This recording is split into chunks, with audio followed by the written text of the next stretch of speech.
Hey now.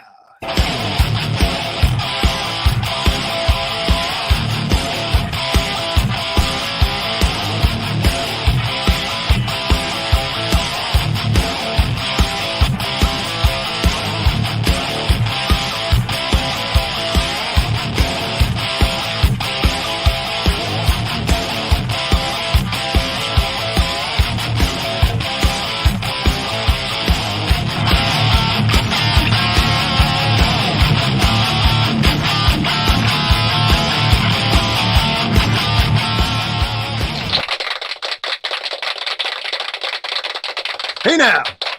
Hey, welcome everybody.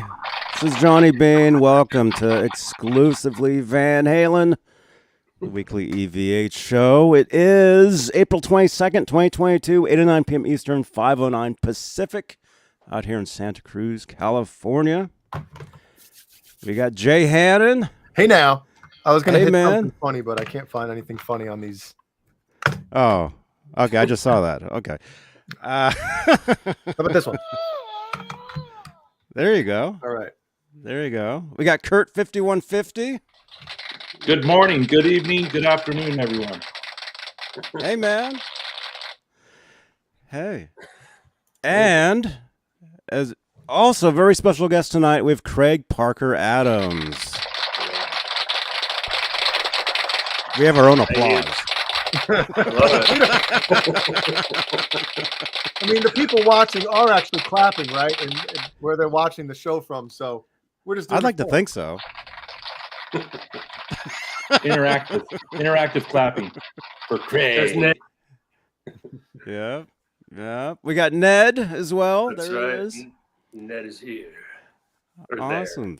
there. Yes. Yeah. So really quick, we've got these announcements we got to do really fast. How do we do that? Johnny's running out of gas, eh? Yeah, I know. There we go. We have channel members here on Johnny Beane TV, and the top tier of channel members are the executive producers, and they are Dave Ennis, Vinyl Freak 5150, Mike Neese, Music Therapy Laz, Majestic PB&J Cat, Wayno, False Flag, Sherman Callahan, Andy Carson, Michael B., Arhabs, Warlag, The Chad, Lawrence Christensen, Lindy Lou and Mary, James Gum, John Moronic, Paul Martin Woods, Stephen Franklin, Michael Smith, the Captain. The Captain, everybody. It's the Captain. Thomas Santiago, Joe Christian, Jim Ray Hawkins, David Allen Wright, and Steve Carmichael. That's the top tier of channel membership here on Johnny Beane TV here on YouTube. If you'd like to become a channel member, click that join button below, right below the 13 thumbs ups. Thank you so much, you guys. Thank you. And if you'd like to help support the channel, support these shows, any super chats will change the color of my lights. You got the guitar noir here. Those lights magically change right above Ned the Cat. Right there. And if you'd like to text the show, or you could actually call us if you want, 415-952-3263. Make sure to add Johnny Beane TV to your WhatsApp. We're also live on Facebook, where we have Facebook Stars, a digital gift that helps in the production of these shows. And we're also live in the Exclusively Van Halen group, just under 63,000 members, EVH Gear Live group and page, and the Johnny Beane TV Facebook group as well. What else? I don't know. Oh, leave us a review, please, over on Google. Just search Johnny Beane TV. Don't forget that. Please don't forget. All right. Can you do it anonymously? No. Oh. You got to be signed into Google. Oh. Man. All right. Man, it's been a crazy week. Van Halen every day, it seems like. Woo. There's been a lot of that, a lot of Van Halen news. Yeah. I don't know. Craig, what do you think about all this stuff that's going on? Well, it's a lot of kookiness, surprise for I'm sure many people, and it can kind of still go any which way. To me, I figured it was a done deal. There would be nothing that would be further, especially after Dave's press release and everything that he put out like a year when, when he canceled all his gigs, and he was, my health, you alluded to something's up with his health, and, so to hear that and that it's been in discussions for a while, it was kind of shocking, to be honest, so that was my initial response, like, oh, wait a minute. So I guess Dave's not sick or what? I mean, because that was kind of the talk that around the people that I spoke with, like that was the deal with that. But and then it's just you don't. I never thought of a pairing with Satriani or a pairing with Newstead or any of that sort of stuff. So that seemed strange. But then when you just get to think about it and you go back to like this band that inspired so many people, it's like anybody and everybody could really fit in one way or another. Do you know what I mean? I'm sure most guitar players have a way of saying, how they could show how they were inspired. It's the same with bass players or vocalists or whatever. So whether or not you like the lineup or whatever, because I heard another thing actually earlier today where something that Dave just recently put out saying that like there was like 2 of every artist or whatever, because if somebody got sick, you'd need to have that whole thing. And then it's like, oh, now here's a list of other names, and it's, so it's all kind of just wild and kooky. But to me, if there was going to be something that involved all of that, obviously to me, the classic lineup. And then as far as who would play guitar, and in my mind, if you had to choose somebody to do this, because I'm not necessarily a fan of the concept of a tribute tour. I think there's going to be all sorts of different types of tribute tours going on at all different levels, whether you have the tribute bands and the clubs, you're right. Like that's going to thrive and flourish. And then just like they have the Hendrix tour, they'll probably end up putting something together that's specifically like this for Ed. That's going to be some reoccurring tour, I would assume. I mean, he has the legacy to do that, just like Jimmy did, right? But if the band actually wanted to go play, and it was, like the big thing with those guys, to me, I really kind of have to say I would see his kid playing guitar. Mike on bass, Dave and Al. Wow. How's that for shocking? to add to all the shockiness of it. It's like, to me, it's like keep it in the family as best as you can. And I don't think that's what his son would want to do, but that's just what I would say is like, who would I want to see playing his stuff would probably be him. Outside of that, then you're opened up to all of these. It could be any lineup you put together and then give them a set list and have at it and celebrate the mighty VH, right? So everybody's going to have their favorites, who they think is, would Steve be better than Joe? Well, probably. And because he kind of fits, because he did the gig with Dave, right? Yeah. So, but we got guys. Well, Joe taught Steve. Well, you know what I'm saying? So it's like it could work, and so everybody's going to have their favorites. So I would just kind of try to be, without stepping on people's who somebody else's favorite is just stand back and go, yeah, I get it. I understand why people would want to do this. But for me, it's kind of like it's like I said goodbye in that sense. Like I don't need to see them doing anything without Edward. I'm good. So at that point, then you have to bow down to his legacy, and then people wanting to tribute his legacy. And so I can't get in the way of that. I have to just be like, more power to you, Craig, you mentioned, and we all remember, what was it? I guess it would have been was it December or November when Dave came out and canceled all of his gigs, right? It was something like that. Yeah.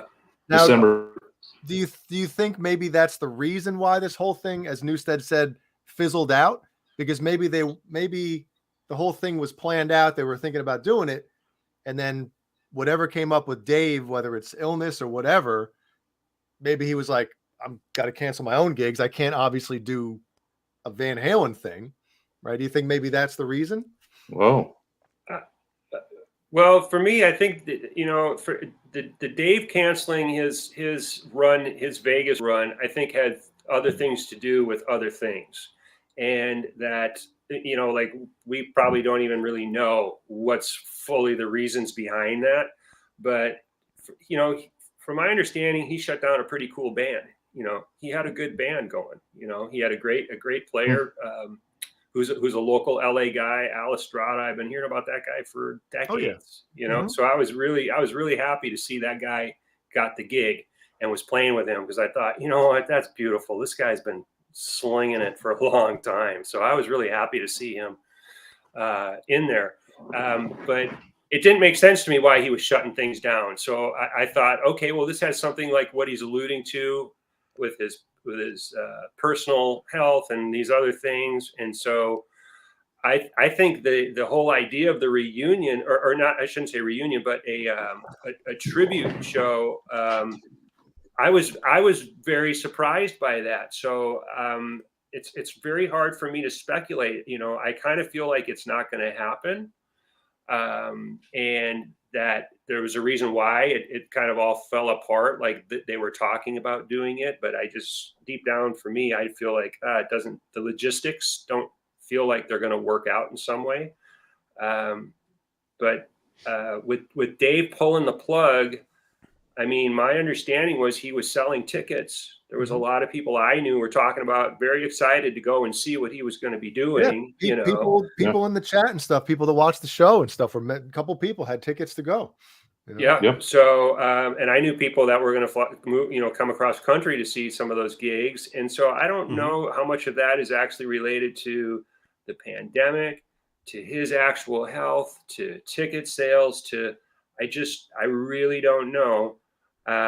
But I am surprised, and I think it was because I actually heard, it was a couple weeks ago where I actually heard about this, you know, this reunion with these guys, and when I heard the names of the people involved, I was stunned, because, you know, you think of somebody like Joe, he has such a definitive voice in his playing that I don't think you can separate him. Just and I'm not saying that people want him to do this, but for me in my life, the way I look at Ed is like it's a holy ground unlike any other. And so go ahead. I was gonna say, but I think that that's almost a good thing. Like Satriani, like you said, he's such, like, you know, it's him. He's one of those guys that when he plays, you know, it's him. And I think he's at that level where any guitar player that loves Eddie Van Halen, even if they might not be a huge fan of Satriani's playing or music, they'll still respect him and say, you know what? I don't want Joe Satriani up there sounding exactly like Eddie Van Halen. I want Joe Satriani, you know, if he's going to play that stuff, play it, but put your own thing on it, you know? Yeah, I think you're absolutely right about that. And the difficulty for me, what it more so is, I'm in that place of trying to break away and having the understanding of somebody else coming in and doing what they do. So it's just I knew Ed. I'm connected to him. And so it's part of me is like, just leave it alone. And then the other part of me is like, no, get out of the way and celebrate what this guy did. So I agree exactly what you're saying. You don't want somebody to come in and try and just completely emulate him. So it's just as the fan that I am, I have to synthesize my feelings, my authentic feelings about that, because part of me doesn't want to see it at all. And then the other part of me, like I said, is like, no, the world needs this. People need to get it out. They need to celebrate this guy. And so I use the Hendrix analogy of the Hendrix tour, you know, and so that's why I say anybody could do it. Any guitar players they could do their version of how this guy inspired them and play these tunes, and it would be unique and cool. And I would also say to you that, to me, the Van Halen sound is actually alive and well. And that's his brother. His brother is the sound of that band. And when you hear him playing drums, you're going to have all of that stuff that you want it's going to be there. That's the very basis of what that band ever was. It's Al. Some would argue I- that Mhm. Al's snare drum is actually, I don't want to say what's the word, more recognizable, I guess, than Eddie's tone. You know, some people say, you know, his snare drum, right? Yeah, I'll agree with you on that. I'll share with you guys. I actually had this talk with Ed, and it was an unbelievable situation when I told him this, but without getting too heavily into all of what was the conversation was. The basis was, if you can imagine this, we're sitting with each other basically knee to knee, and we've just had, you know, a great hang, and everything's going awesome. And I said to him, you know, I'd like to share something with you, and you may not agree with me on this, but it's something that I authentically believe. And so I just want to say this to you, and you can take it for what it's worth. And he's like, yeah, okay, I want to know, you know. And so just to cut right to the chase, we're basically face to face, and I this is after I fed him a question, and he would repeat to me what I put out there. So I would say what I wanted him to say, and so before I gave him the answer. And so anyways, like I said, I'll just cut right to it. I said, this is basically after 35 years of me spending my life trying to figure out what it is that makes him tick, or, you know, what's the source, or what does it all boil down to? You know, what's the magic here, you know, behind Ed and what he does. And I leaned into him, you know, and so what I just said, I had more succinctly put into words. So he repeated what I asked him. You know, I said, what does it all mean? So his face is right here, and he goes, you know, what does it all mean? Like, where does it come from? And I told him, I said, it's your brother. Can you imagine that? Right, faced eye to eye, just, it's your brother. And he turned away like I punched him in the stomach, like I punched him in the gut. He couldn't believe I said that to him. He just looked away, like, and looked down at the ground. Then he slowly turned back around, and he leaned in real close to my face, and he goes, you know what? You're right. Wow. His brother is eventually he sent me a text afterwards, and he put it to saying, you're right about Al being the backbone. Okay. So, but that's the sound. It's Al is the basis of that whole sound. And it became really profound to me when I saw Dave Roth play with the he basically had a Van Halen tribute band as his band, and then now he's singing. This is like back in 2000 or something. And I saw that tour. Jay and I both saw that show too. Yeah, and I something really interesting happened to me at that, where I was watching the show, and it's like anytime they played a Van Halen song, it wasn't happening. Even with the singer of the band, it just wasn't happening. But then they do one of his songs from Eat 'Em and Smile or Skyscraper or one of the other records, and they sounded exactly like the record. They nailed it. But anytime they played a Van Halen tune, it wasn't there. And it's because the drummer did not have what Al has. And it's not just that snare sound. You're right about that, but it's that wash in the cymbals where you're not even really hearing the attack. It's just a frequency, you know, that. And then of course his feel, his bounce, and where he, you know, puts his, and so that's when I started realizing. And then, you know, after 20 years of making records with all sorts of different drummers and all this kind of stuff, it really became clear to me that, oh, I see what's going on here. It's like, because Ed could play on Beat It or Starfleet, or you could see him sitting down playing Crossroads or something else, and he'd just blow you. There it is. There's that Ed magic that you know, that's got nothing to do with his brother. But when he plays with his brother, something else happens. And that something else is based off of that, you know, off of his brother. So that's why I say the Van Halen sound, with all the respect in the world to my mentor, Edward Van Halen, the Van Halen sound is still here. So you'll see that if Al goes out and plays, you will see that. It's like, wow, it feels like how everything is going to be there, except of course, Edward, you know. And that's where what you said, you know, Satriani could fill in. I mean, just anybody could I heard Steve Lukather today is another, you know, so, you know, I mean, the main thing the about identity. all of that is, Well, sorry, Craig. no, go ahead. The identity. What about the identity? Yeah, the identity of the Brown sound really is Alex's drum sound. Right. And a lot of people confuse it with Eddie's guitar tone. And Right. Eddie's gone out there and said that, no, it's Alex's drum sound. So I think you guys are right. Even Dave said when he named the band after Al, right? So there's a spirit there in some ways, and just so the listener knows, it's like I am tied with the biggest Ed heads in the world. Okay, so I'm not trying. There's no disrespect in this. You just have to understand what we're actually talking about. And a drummer can make or break a record. Oh God, yeah. It's so important.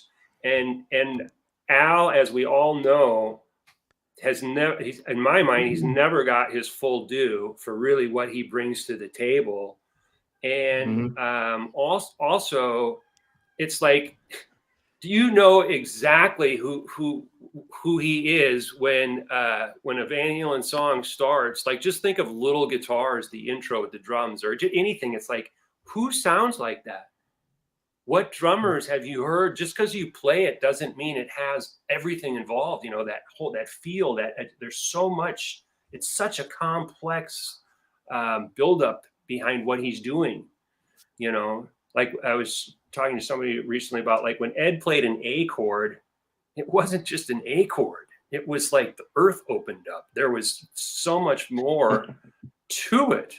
You know, and Al has that power too. When he touches, the way he plays, it's really special. And I think that's one of that's what's going to happen regardless. Is Al is going to get, not that he wants it or anything, not that I know, but he's going to get the or more attention for what he deserves. You know, because he really is such a huge part of what that band is. So I think when people go to the show, like if they do something and they do go out, that they're going to be like, they're still going to get that feeling that we got, you know, to some degree. You know, it's going to fully be there. Anyways, I don't know if I've rambled too much about that sort of stuff, but no such thing when we're talking about Van Halen. Oh, beautiful! I love it. Yeah, I love it. Sherman Callahan. Thank you, Sherman. And you know what's funny is, for those you guys read the book Eruption in the Canyon? Have you guys seen that book or read that book? Do you know what I'm talking about? Kurt probably read it 4 times. I know of it. I don't have it, but okay. Well, it's a pretty incredible book, and it's got great photos and all this stuff. And so the stories that were going on in the band back around 2004 or 5, you know, if I would have said what I said to Ed in 2014, back in 2004, he probably would have decked me. But I'm serious. When you read that book and you hear about some of the stuff, you know, it's like, I don't think he would have liked what I said, but because of the experiences that we had, how comfortable we were with each other, I could speak honestly and openly with him. And he knew I was being authentic, and he was smart enough to understand that Craig's not trying to insult me.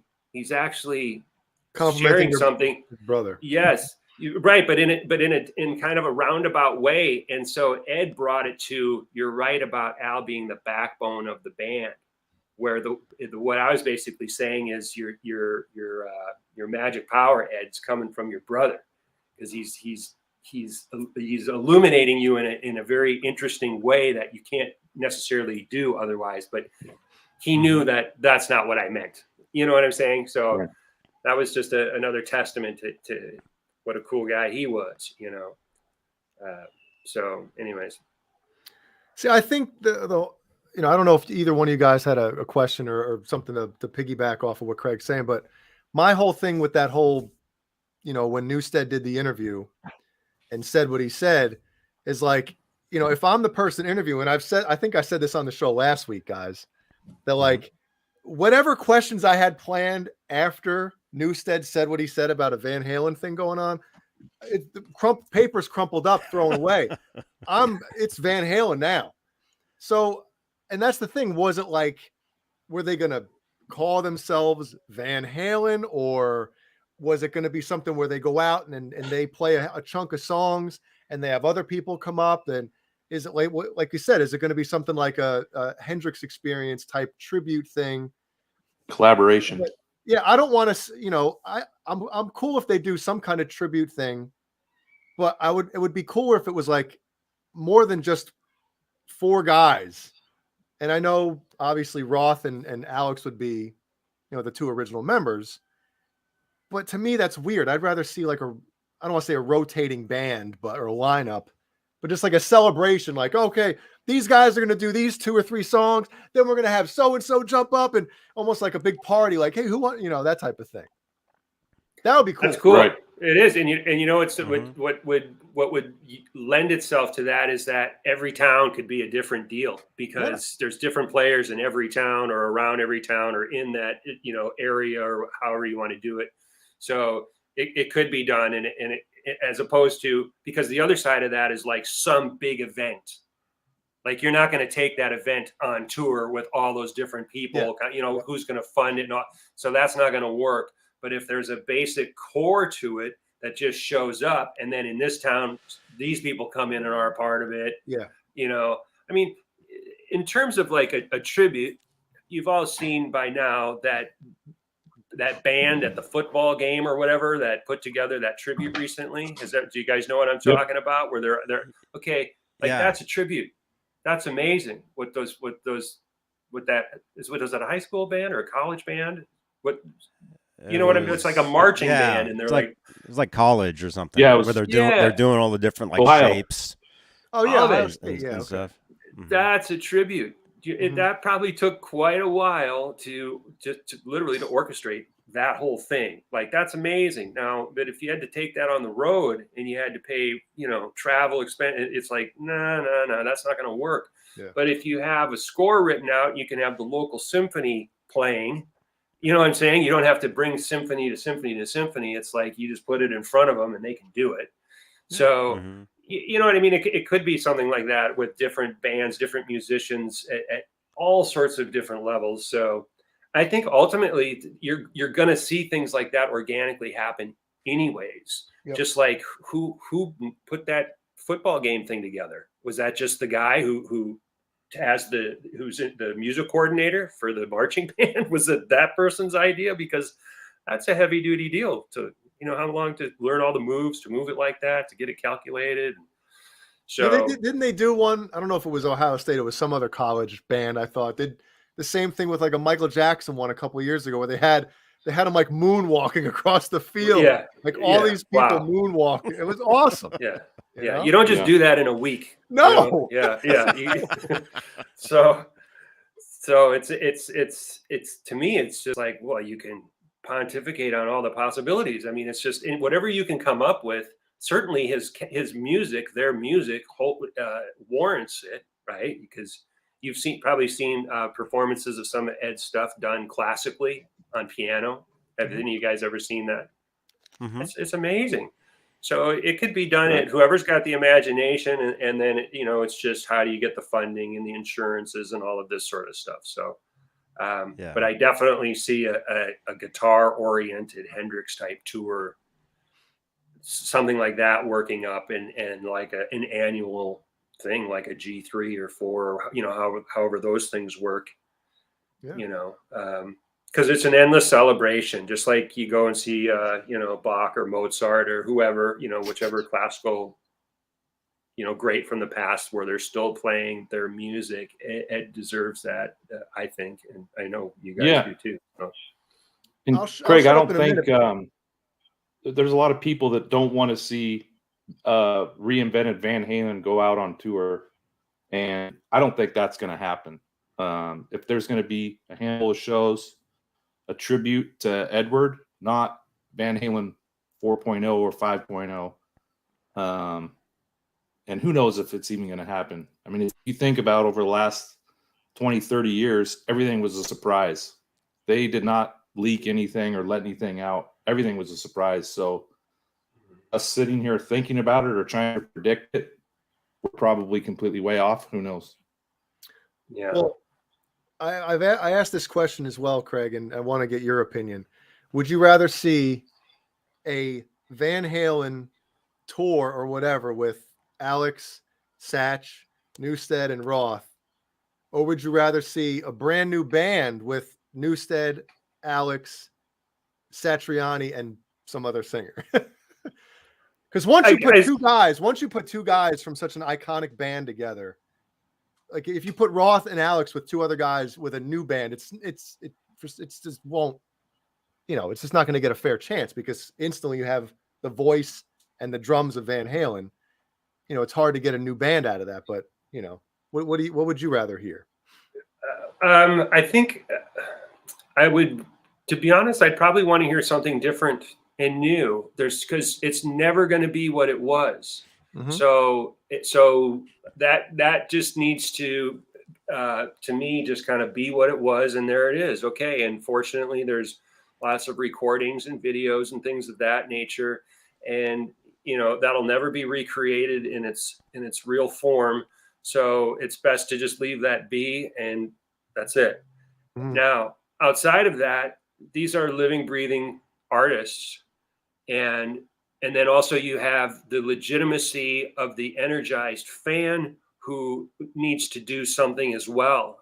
You can't just fill yourself up with these gifts, all this inspiration, and not synthesize it into some sort of action. Like you have to do something. So I see it as all sorts of different things. But to get straight to your question, if I had to pick and choose, I would say, yeah, I don't want to see any kind of tribute at all. And I'd rather just see these guys go on and try and create fresh things from where they are. That's what I would like to see. I'd like to see them do original stuff and keep trying to inspire us. But if you go out and you try and do what you used to do, and you're not the same person anymore, and it's, to me, I don't want to see that. Yeah. But also too, I mean, you did ask me, so that's why I'm saying, but at the same time, I have to not step in front of somebody else for something that they might want, so. Yeah. Alex has been performing for 45, 50 years. If he has the itch to go do something, it's in his DNA. Bless him. Just like Charlie Watts did, right? Remember Charlie Watts, how he had his jazz band, or it's like Al is a talented dude. Obviously he plays piano, he plays guitar, he plays I mean, who knows? So I would just inspire that, or stand behind, like, yeah, keep growing. You're not done. You're still here. You're breathing. You everything's working. So that means you can still grow. So I would love to see that. And because I tell you what I wouldn't want to see is him behind the drums going, I wish my brother was here. You know what I mean? And that's going to be tough. Yeah. So I don't want to see him go through that. Right. So I want to see him smiling and just kicking ass. And if he can do that with these other guys, and it shows and it's authentic, then great. Okay. If that's what you want to do, no problem. Right. Mm-hmm. So, and then also I have the bias, I saw Van Halen's last show, which was Under the Stars in the hometown. And I think, what kind of better, none of us knew that was the last show when we were there. We didn't know that. But then when you think about it, it's like, what better way, really, instead in front of the hometown audience and Under the Stars? They never played the bowl before. So there is a certain kind of beauty to that. But then again, you got fans all over the world. So I don't want to, I hate to be so wishy-washy with this, because, I just don't want it my way, and that's the way it's got to be, because, there's a lot of variables. So, Yeah, and there's so many fans. I mean, absolutely. It's just amazing. Yeah, and I would love to see Alex do whatever Alex wants to do. I would love to see him do that, whatever it is. Agreed. He deserves it. Absolutely. Yep. Yep. We stand behind that unified. Yeah. So no problem. Yeah. So it'll be interesting to see 6 months from now what's new with all of this. What because it's like, it could go any which way. It's wide open. Yeah. So. Well, Newstead obviously doesn't understand Van Halen, the world of Van Halen, because Kurt sent me an interview or a blurb from him yesterday, I think it was, right, Kurt? Yeah. He doesn't understand like how it blew up, and doesn't know if he's going to do interviews anymore. It's like you were in arguably, well, not arguably, you were in one of the biggest bands in the universe.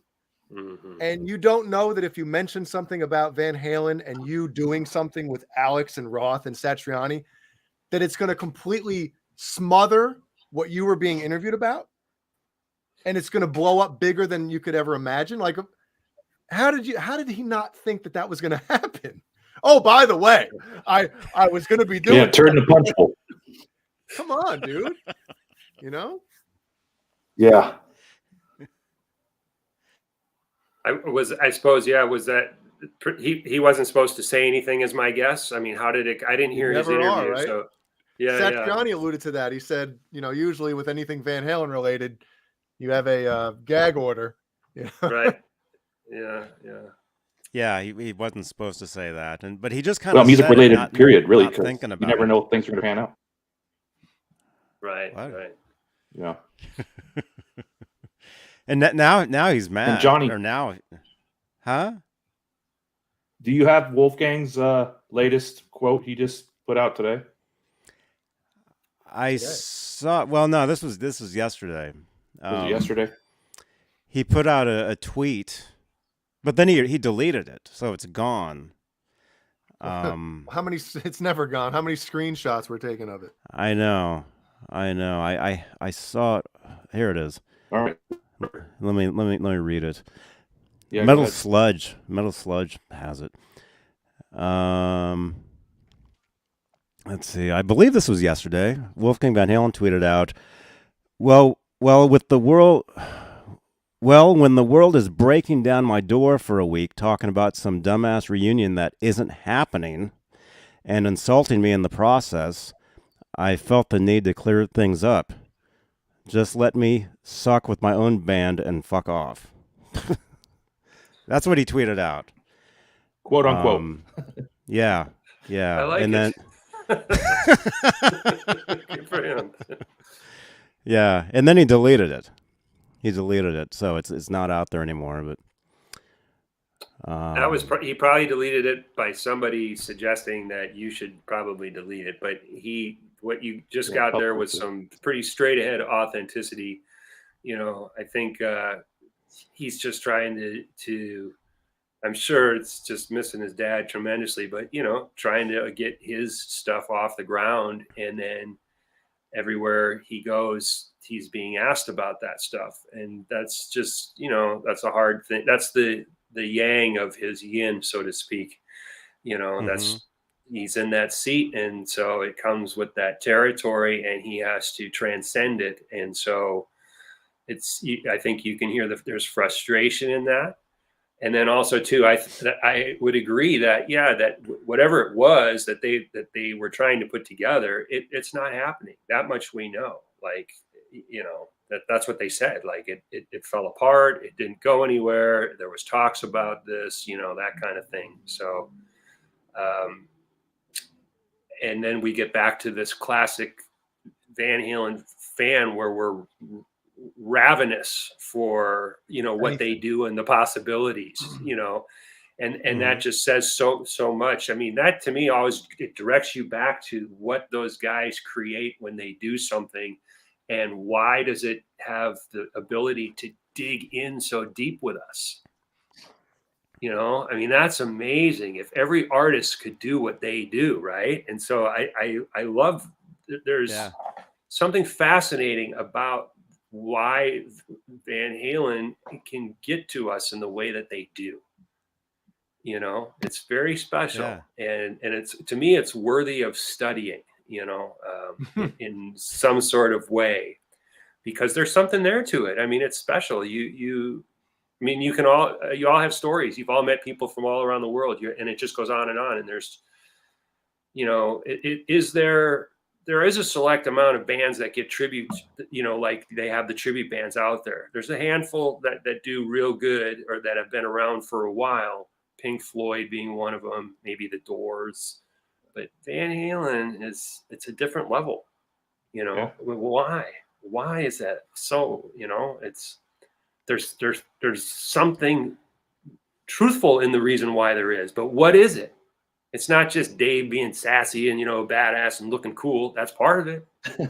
It's not just, I mean, it is, it's part, we all love that when we were young, right? The way that the other singers didn't talk or handle interviews like he did. And he used to use words that I have to go look up. And I love that because you know what I'm saying? And so that doesn't happen too often. And so, but that's a part of it, but there's more to it. And then there's the notes. Like I said, when Ed played an A chord, you didn't hear an A chord like that anywhere on earth, the way he played an A chord. It was it was more in tune. It was more locked into something. So there was something in his bones, the way that he connected and tuned his instrument, and it was just something really special about it. And I'd love to know if it could be dithered down to an explanation. I would love to know what that is, because we've all been on the hunt, right? I can see all the guitars everybody has around. It's like, I get it. We've all been on the hunt, and there's a reason for that.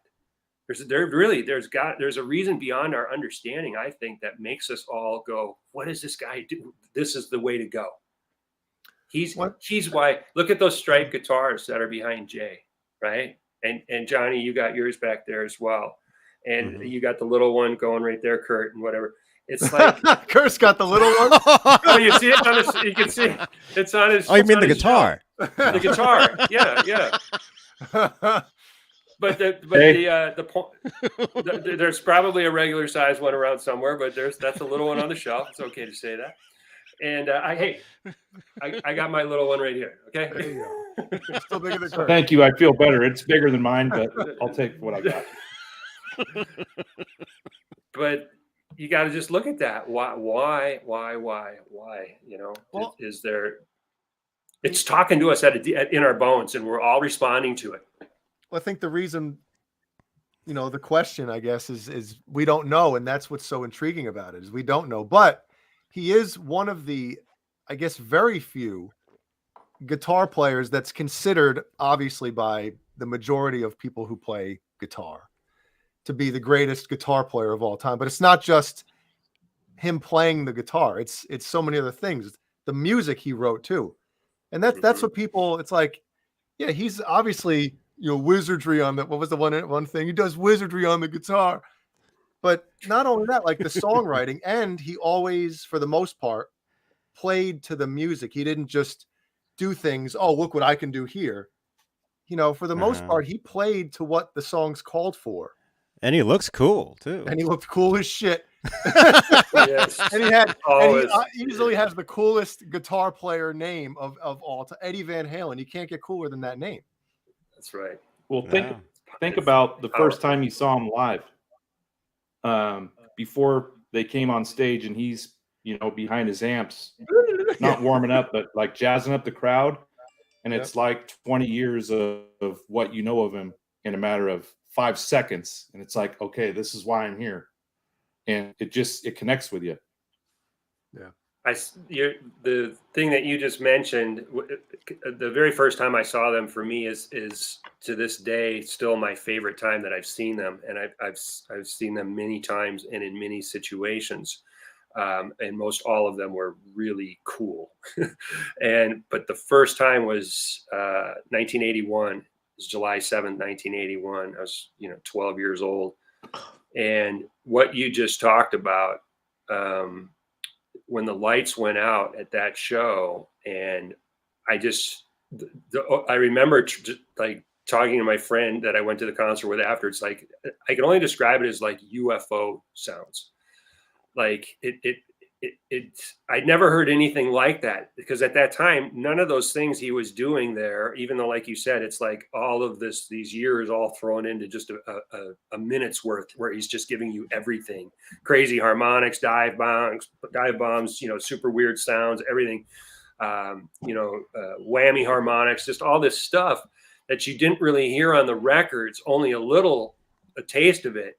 But when the lights went out at that show, and then he did what you just said, I can still experience that moment.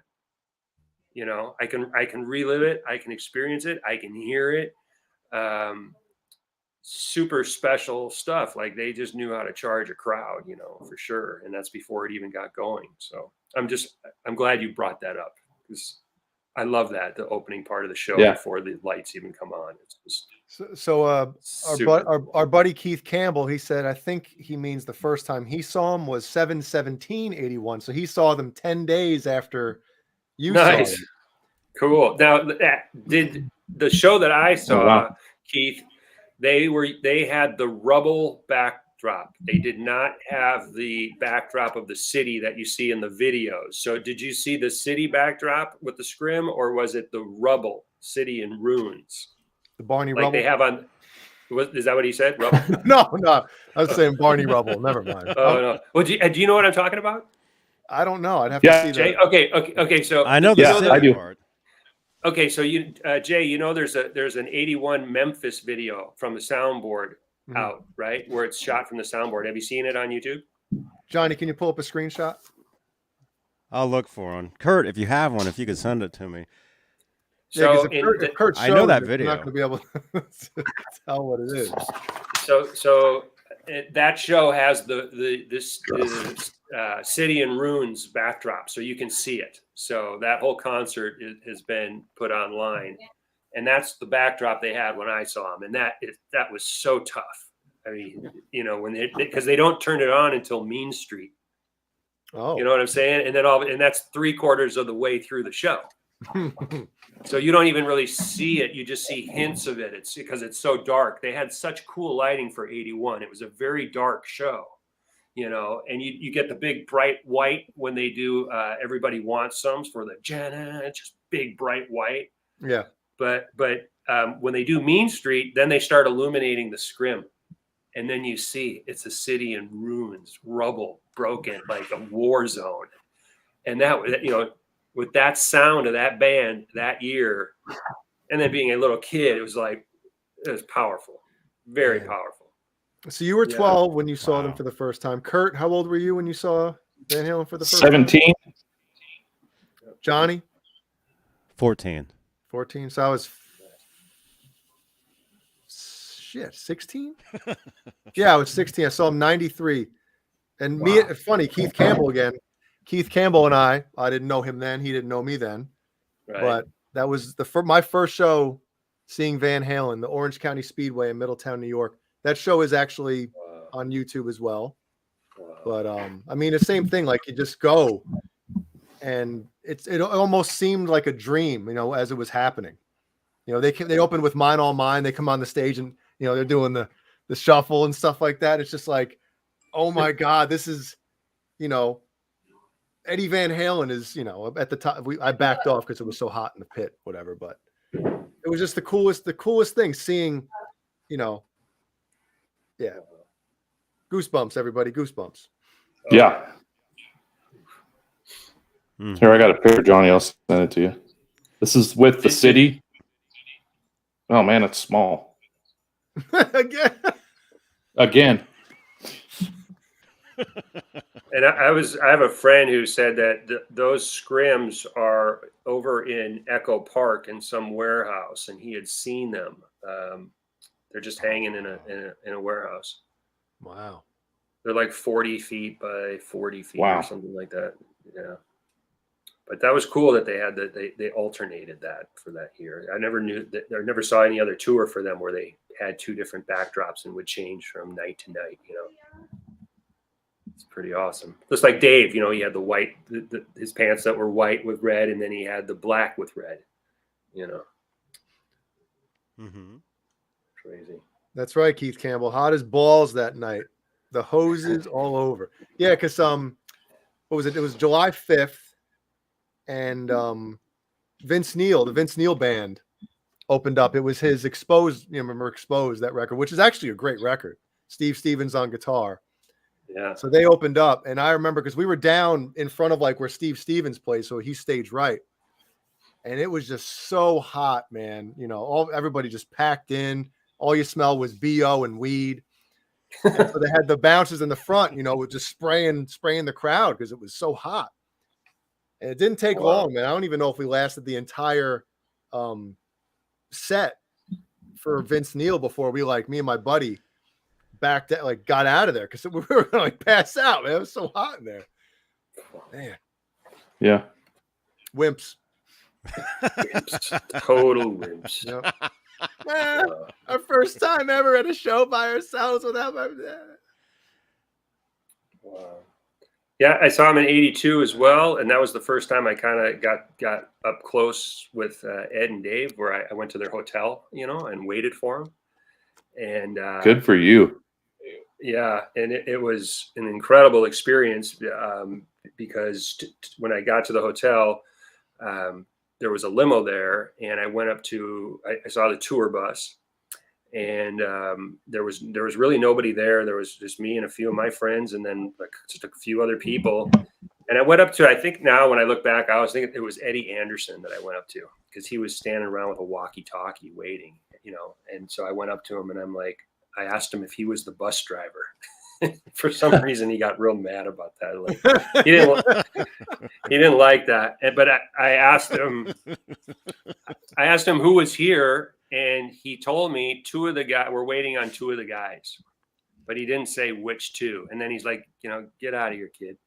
And so I was waiting across from the limo. And I'm watching the main entrance of the hotel and waiting. And then all of a sudden, out of left field, out of some other door, all of a sudden, there's Ed. There he is, just by himself, walking 50 feet away, coming closer and closer. And it was it was otherworldly, but ultimately when he got into the limo, I went right up to the glass of the limo and he slid in. So his face was right, it's right here, and it's exactly. That's right. Yeah. Doing that. And no, it's like a David Lee Roth video. The windows were not blacked out.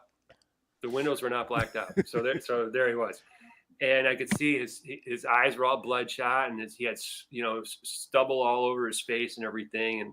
And I remember holding up my VH necklace to the window and he gave me the big thumbs up, and I was all shaky and stuff. And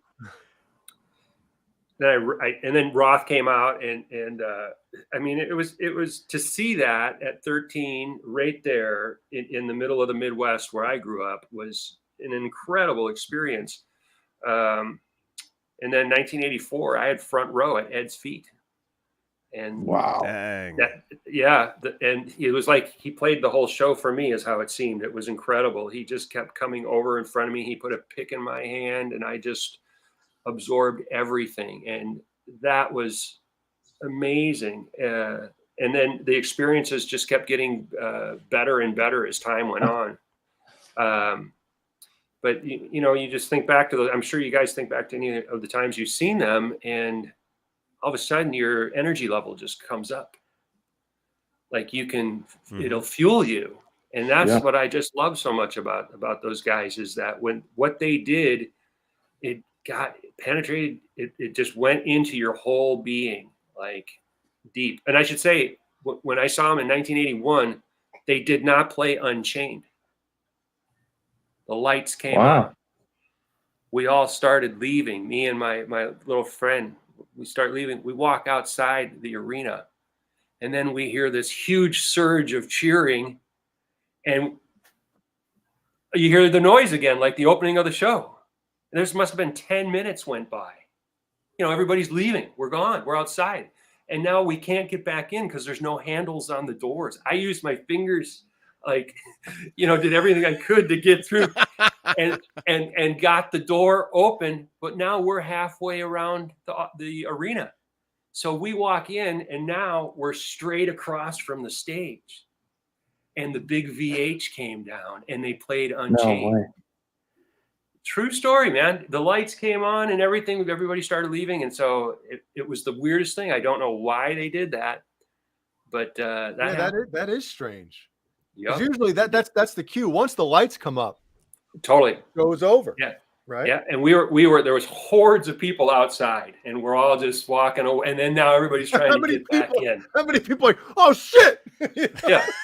Thousands, this is a climbing the walls to get back in. All of it. And let alone we're already, as Dave would say, when you leave a Van Halen concert, you're 3 feet off the ground. Well, he wasn't lying. It took like days to come down after a Van Halen concert. Their energy level is like just guaranteed. Yeah. insanely up, So obviously you're, you do the music, engineering, producing, recording stuff. Now, your first time seeing Van Halen was in 81. You were 12 years old. How long till you actually wore earplugs to a concert? Was it right away, or did it take you a couple of shows of like not being able to hear the day after? No, I never wore earplugs to shows or concerts until I started kind of producing or engineering records way later in life, into the 2000s. Wow. So that's when I really started protecting my hearing, because all through the late 80s and 90s, I was also playing in a band. So, and I did have some very minimal hearing loss on my right ear from a drummer that used to set up bongos on the side and hit them with a stick. So it's like getting chucked in the head with a golf ball, every time he did one of those things. So instead of rototoms, he liked to use bongos like that. And it was just like, so there would be a deal where it's like, if you like closed a door or something or drop something, this ear would just like drop in level 10%. And I got it checked out and everything was fine. So there was no actual loss, but it's just that I have like the ear would protect itself really quickly, is the end result of that. But yeah, so I didn't start really protecting my hearing until much later, where if I went out to do something the next day, I got to work on this record, and it's like, now I have to preserve what's going on. So then I would, so luckily I haven't had any damage or anything, but I think it was close for sure. So I want to share a story. I'll wait for Kurt to come back. I'm going to share a story with you guys that I think you'll just find incredibly. Okay, you're back. So check this out. So I can't name names on this, but I'm going to tell you that this is a true story. So in my studio world, making records and whatever for years, and having a studio in Hollywood for 22 years, you meet all sorts of really cool and interesting people. And one day I'm doing a session with a pretty big time producer guy. And we end up getting into the conversation about Van Halen. And this gentleman tells me that he saw Van Halen for the first time in Japan in 1978. He was over there working with a different band at the time. And this is totally true. So I just want you to know. And I shared this story with Ed, so he knew this. This guy, because he was working for the label at the same time, and he kept hearing, like, everybody kept talking to him, oh, you got to go see this new band, blah, blah, blah. So he kept hearing all about, he went to the show. I don't know which town it was in Japan, but I kid you not, he shit his pants. Oh, perfect. It's like Jay. He was he was standing there watching them in close to the front speakers and all of that, and he was so blown away and so devastated by what he saw that he actually had a bowel movement. And that's true. Blown away, for sure. That is a powerful statement. That is. I mean, that's legit. That's real. That's the power of that band. That's the power of Ed for the first time, when you've never seen or heard anything like that, to just have that happen. Right. And I really appreciated that he had the courage to tell me that story. But also too, it's like, no hey, shame. That's what happened. No shame in that, right? It's a feather in Ed's cap. Dude, you made me shit my pants. Right? For real. Wow. Oh, man. Well, obviously, we're going to talk about Van Halen more. But someone's cooking.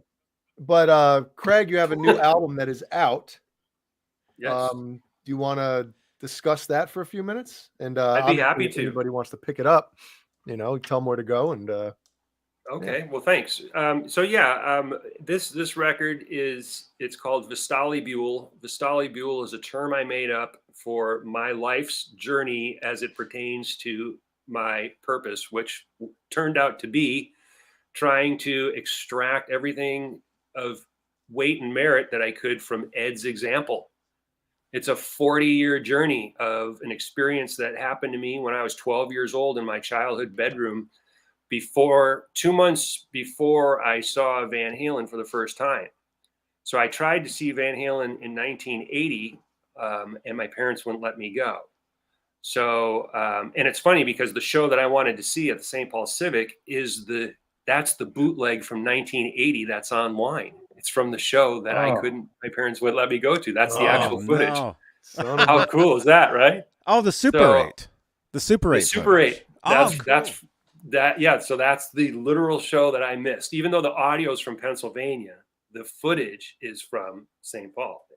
So I tried to see that April 13th, and that's why I released my record on April 13th, is to tie it in with that anniversary of the show they wouldn't let me go to. So anyways, I saw him in 1980, but what happened was when Fair Warning came out, when Unchained came on the radio, that song was pretty much the first drop D I'd ever heard, but it's, the magic that's in that tune, right? I mean, it's so many levels. It's just like, wow.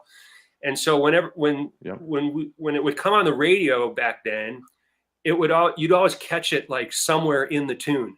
Like you never caught it from beginning to end. It's like you turn on the radio, oh, here's that song, right? And you're hearing that song. And so I knew that I was going to see them, for sure at that time. And so what happened is when the record came out, I borrowed the record from a friend of mine.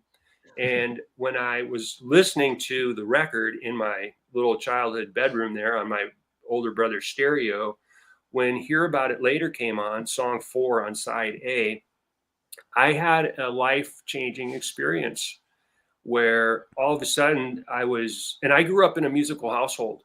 So I'd already been to concerts by this time, and I was playing guitar for years by this time, and just had a lot of musical experiences. Both my parents were musicians of sorts. And so what happened is basically I had my heart was actually removed from my body, and I had an out of body experience at 12 years old, and I couldn't understand what was going on. and I could see my heart outside of me, and I was just trying to figure out what is happening to my heart. And this is why the intro is playing. And then I literally had a voice come into my head, and it said, "You're going to spend your entire life trying to figure out how to do this." Wow. And I was like, what? And it's like, there is a lifetime of seeking in this one artist alone. And you're going to spend your life trying to find out how to do this. And that's when it started. And so I made a declaration to myself at that moment, at that time. And it started me on a quest. And that quest, the result of that quest, which started with Ed, brought me to Ed. So we became friends, and he knew my whole life story. And there's a lot to say between then and now. My approach that I used, like I didn't go after Ed the way most people go after Ed. I had early epiphanies, and one of them is that I seemed to be more attracted to the way he moved his body and the way his feet connected to the ground when I would watch him play, that would give me more information to how to do what he was doing in a better way, as opposed to watching his fingers and watching his hands. Like I had a realization where it didn't matter what notes he was playing, because I used to work in a music store back in the early 80s, and guys would come in and they'd play Ed's stuff, and they'd play the notes, but it didn't feel right. And I was like, well, I don't understand. They're playing it. It's really hard, but they're doing it, but it's not moving me. What's going on here? And I started thinking there's something else to the notes that these people that I'm seeing firsthand, that they're not demonstrating. And that's when I started, like I said, I had front row in 84, and I'm at his feet. So I'm watching his feet everywhere they go. They're right in front of me. And the stage is at that level and I'm just seeing it. And it's like, they were just talking to me. And so my life was spent trying to catch Ed by watching the way he moved in his feet. So my approach to his vibe is kind of different than the usual. I'm not doing any of his techniques per se. Like I'm not doing any of the things that typically you would hear him do. It's more of a feel thing. Mm-hmm. So it encompassed my whole life, and eventually it led me to him. I should say that how it ultimately turned into leading me to him or getting access to him was that when I moved from Minnesota to Los Angeles in 1988. And 1 year to the day that I arrived in town, I met the day. Sorry. No worries. That's right. That is the third. Yeah, it's on the record. I met Dweezil Zappa, and we became friends. And now all of a sudden, he's opened up his whole world to me. So now I'm going to Van Halen rehearsals and stuff like that. So I have complete access. So now I'm at a rehearsal. I'm right in front of Ed's rig. I'm hearing it. I'm seeing it. It's like I'm super absorbing it. Just crazy. I watched him learn Unchained sitting down. He had to go buy a cassette from Tower Records because they were going to start playing it for the tour that you guys are talking about, the For Unlawful Carnal Knowledge tour. They were going to start playing Unchained on that tour, and he didn't know how to play it, so he had to learn it. And he's sitting there trying to learn the song. It was super funny, but so now I've been led into the world, with those guys. And then in the mid 90s, if you guys know his guitar tech and his partner in his in EVH Designs, Matt and I used to share a rehearsal. Matt's band and my band, we used to share a rehearsal studio together, and the PA and everything was from Van Halen. In fact, Kurt, the logo you got on your shirt was on basically all of the PA gear and everything we had in our studio because Ed let Matt use stuff, and so it's in our space. So. Anyways, so now I'm around him more. When they opened Cabo, they flew us down, Dweezil and I, in a prop jet. I filmed that whole opening concert up from the little catwalk there on the side. There's a bridge that walks from the upstairs lounge area down to the stage, and so the whole show, I filmed that whole show. So really, incredible. Steve Anderson, are you still in here? Wait, so Craig, you were hanging out with Dweezil when he was right around the time of like Confessions of a Deprived Youth. I was. He thanks me on that record. I was with him pretty much every day for that. That's when I actually got laid off, because when I moved to California, I got a job at the Guitar Center on Sunset Boulevard, and they laid me off in '91, and Dweezil hired me to film everything for the making of his record. So. I was a part of all of that stuff, Yeah. So where the hell's that footage? Dweezil has it all. That record, that's a huge record from my childhood, man. My brother brought that home, and I was like, "Oh my God!" I still listen to that album to this day. It's a great album. It's a great record. That was recorded at Joe's Garage mostly, and a few other places. We'll see. What's funny is like, okay, so when I met Dweezil and how he thanks me on his records back then is Craig Adams. Okay. When I started going into business for myself and started my studio business, there's thousands of Craig Adamses. So I started using my full name. So that way, if somebody was looking me up, they'd get to me right away, as opposed to going, well, what, the hockey star guy, the guy who plays bass in the Cult, which one? And so that's the reason I started using the complete name that my parents, the people who adopted me, gave me. That's the name so that's where that comes from. So on those records, it just says Craig Adams. Okay. But that's me. So, but yeah, so Dweezil, he brought me into that world, and now I have all those really cool experiences. I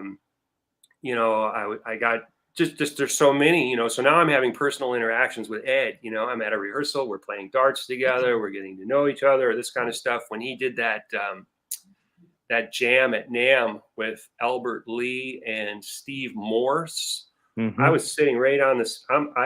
I'm actually on the stage for that whole jam, and just took a bunch of cool pictures and stuff. And then, that's where I have an old photo of me with him, which is the first photo I ever took with him, is from that event where we were with Sterling Ball. He had a suite at the inn down there, and we were out on a deck just eating cheeseburgers and stuff. And so that's where I got the photo. Dweezil actually took that picture. Wow. But anyway, so I started to get to know him back then a little bit. But then I basically get into this world where I start making records for other people. And that was something that took me away from, I know it sounds like, hey, didn't you ask me about my record? This is all kind of, yeah, this is all apropos to it, because the record it literally is a 40-year journey. And that's what the name of it is, Vistali Buell. And it explains that on the website. And there's a video on the website, that CraigParkerAdams.com, that explains more of this, in depth. And then later in 2010 is where we had a meeting with Ed, myself, Dweezil, and this other guy named Mike Wolf.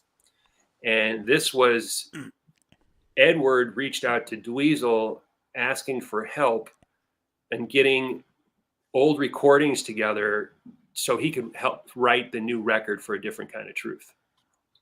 And so I was a big collector. This other guy who I met 2 weeks before this meeting, he grew up with the brothers in Pasadena. He too is a huge collector.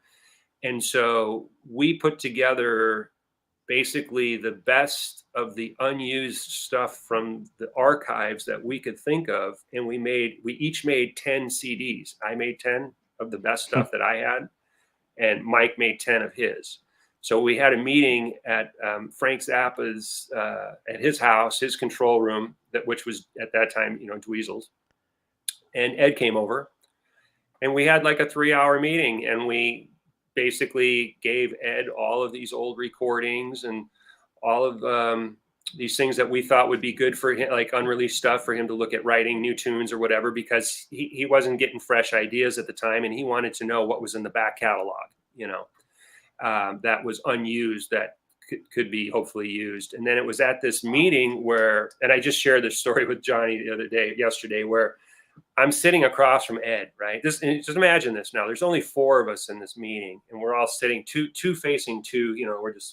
We've got a little table in between us, and we're listening just to music and whatnot. And Ed starts talking to me about something, and the same thing that happened to me in 1981, where I kind of had an out-of-body experience and a voice came into my head and started talking to me. The same thing happened here in this meeting, where Edward is looking me in the eye and he's talking to me, and I'm not hearing a word he says. And a voice came into my head and it said, okay, it's time for you to get off of his shoulders. Get off of his back. Leave him be.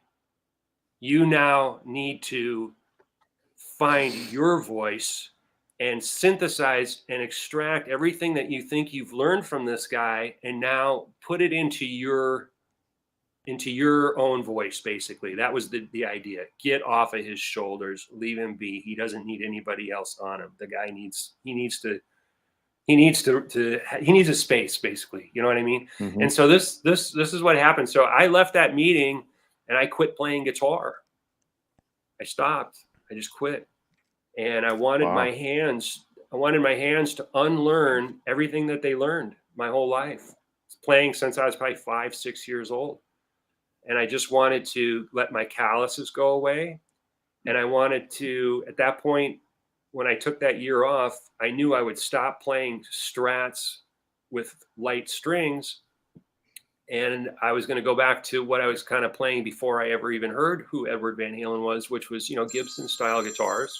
Oh, come on. Who's going to ruin this? Nobody. And so I, about a year later, I found a Les Paul online that looked like the one I had when I was a kid. And I just bought it because it was talking to me. It's like, here's the guitar you're looking for. And so I just bought it. It was out of Pennsylvania, some small store. And I just knew it was going to be perfect. And if you see when you go to the website, for those who do, you'll see a picture of me with it when I was young with the fake Les Paul, and you'll see the the actual one that I have now that I've had for 10 years, that is, you know, the real one of what I wanted when I was a kid but couldn't afford. and I switched from 9-gauge strings to 13-gauge strings, and then I started to get my hands exactly. Jesus. And then I started to get my fingers to reacclimate and try and bring to the surface my voice, with what I learned from following Ed's feet for 35 years.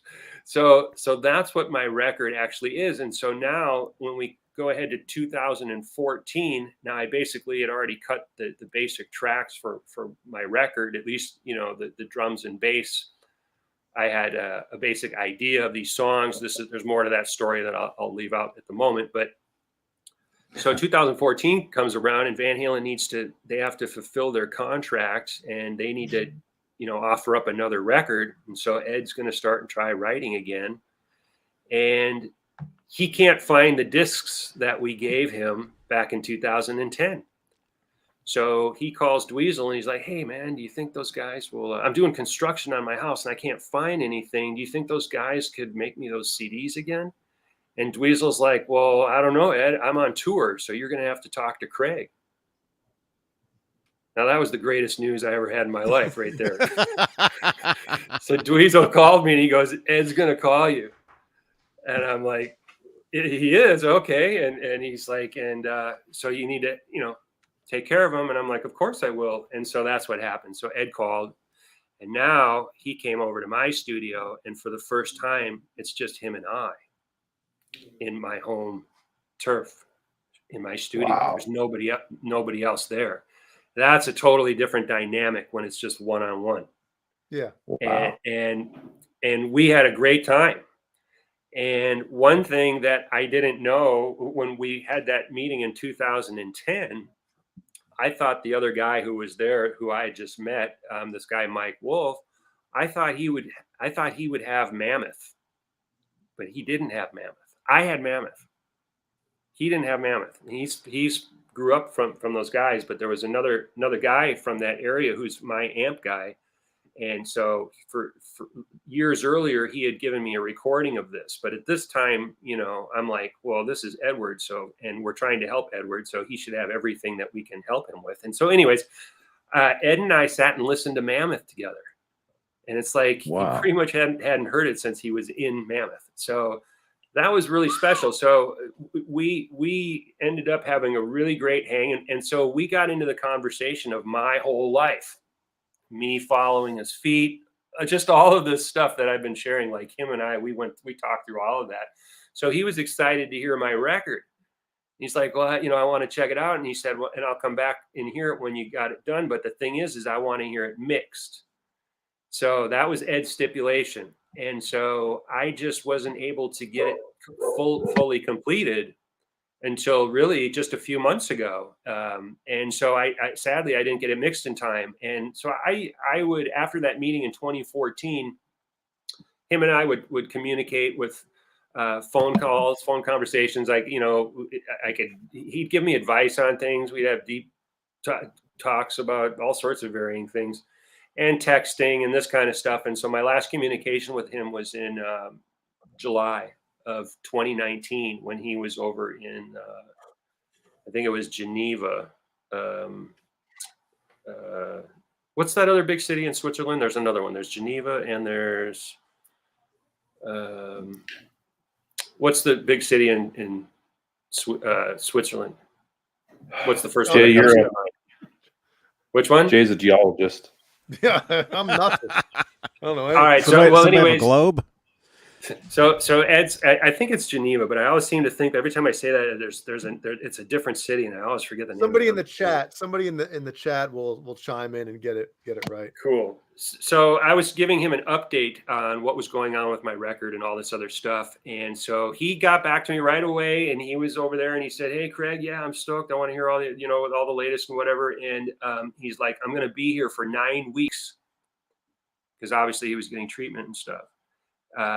And so he said, if you don't hear from me in 10 weeks, call me. And so I didn't hear from him. And so I called him 10 weeks. But the day I called him, was the literal day that Dave Roth's press release came out for his Vegas band and the run of shows he was doing in Vegas. And I know that would have blindsided him, but also too, I also think he probably wouldn't have cared about it either. But at any rate, I never heard from him again. So that was my last connection with him. And so anyways, so I didn't get my record mixed in time. So sadly, Ed didn't get to hear it, but it's a labor of love at the DNA or submolecular level to him and his example. So it's not a Van Halen sound-aliking record, but I mean, maybe Johnny would be better to ask for that question because he's just heard it.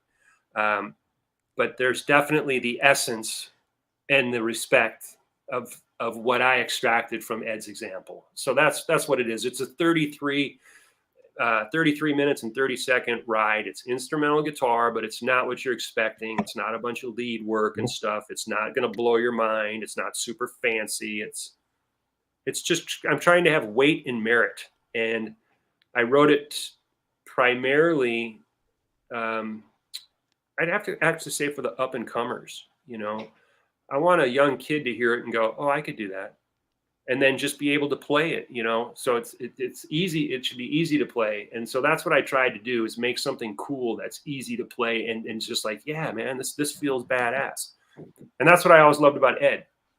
His feel was just badass, you know. He didn't have to be tapping or doing all of his super cool things that he could do.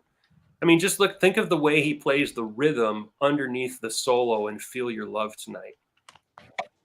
Right? Yep. I mean, it's just straight, but it's so cool. It just feels so cool. So that's really what I focused on, and that's what this record is. So that's the longest run-on sentence ever. I thought it was great, man. I listened to it. I listened to it today, and I can totally hear. I mean the influence, and it's just cool. You guys got to check it out. And currently, it's only available on his website.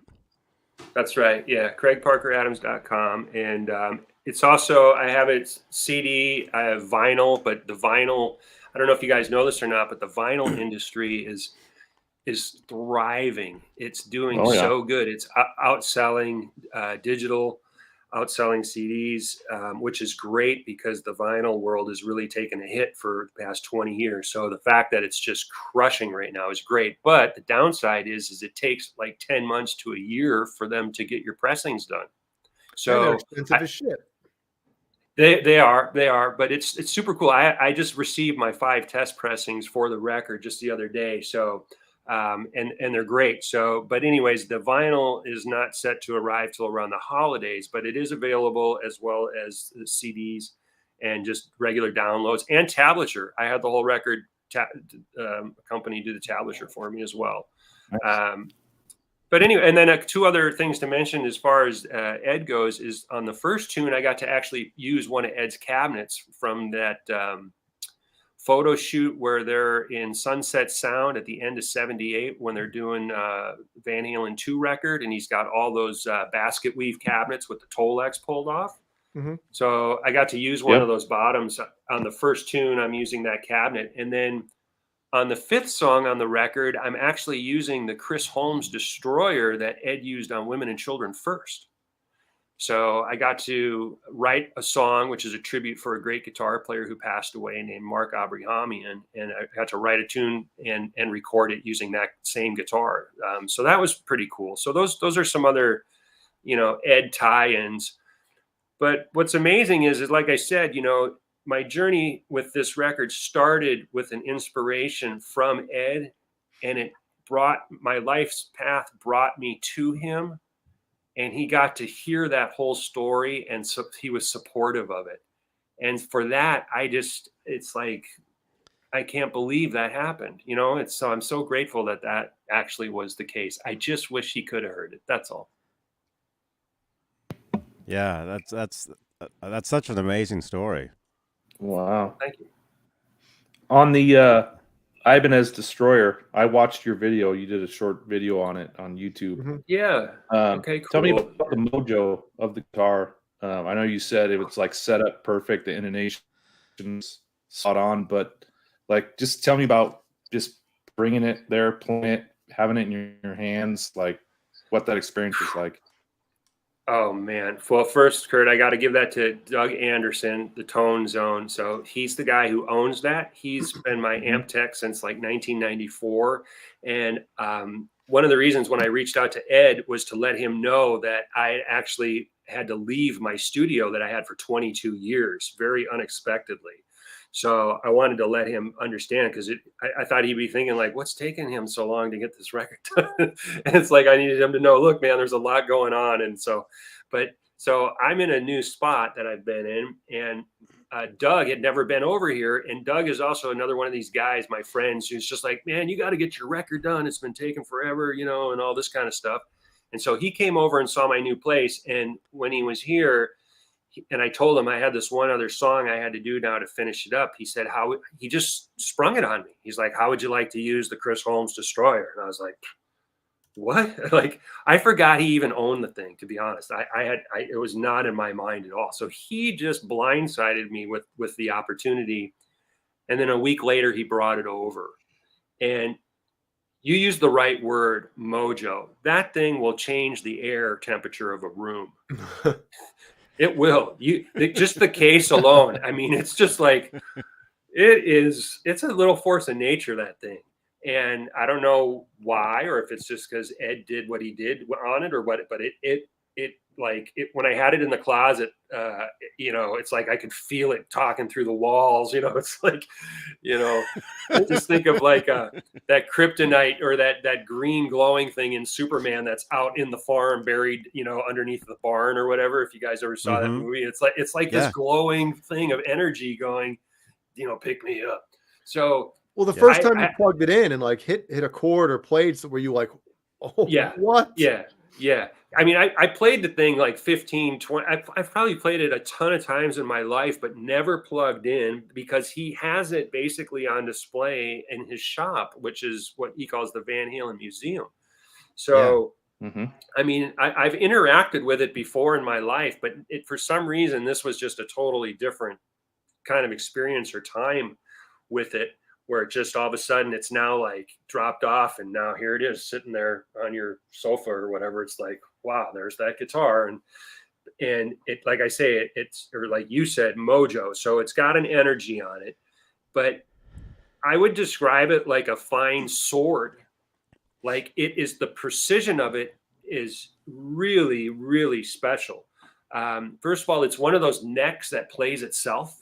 You know, it's like a very small neck. It's very easy to get your hands around. It's kind of real flat. And it's like, so everything is just simple to play on it.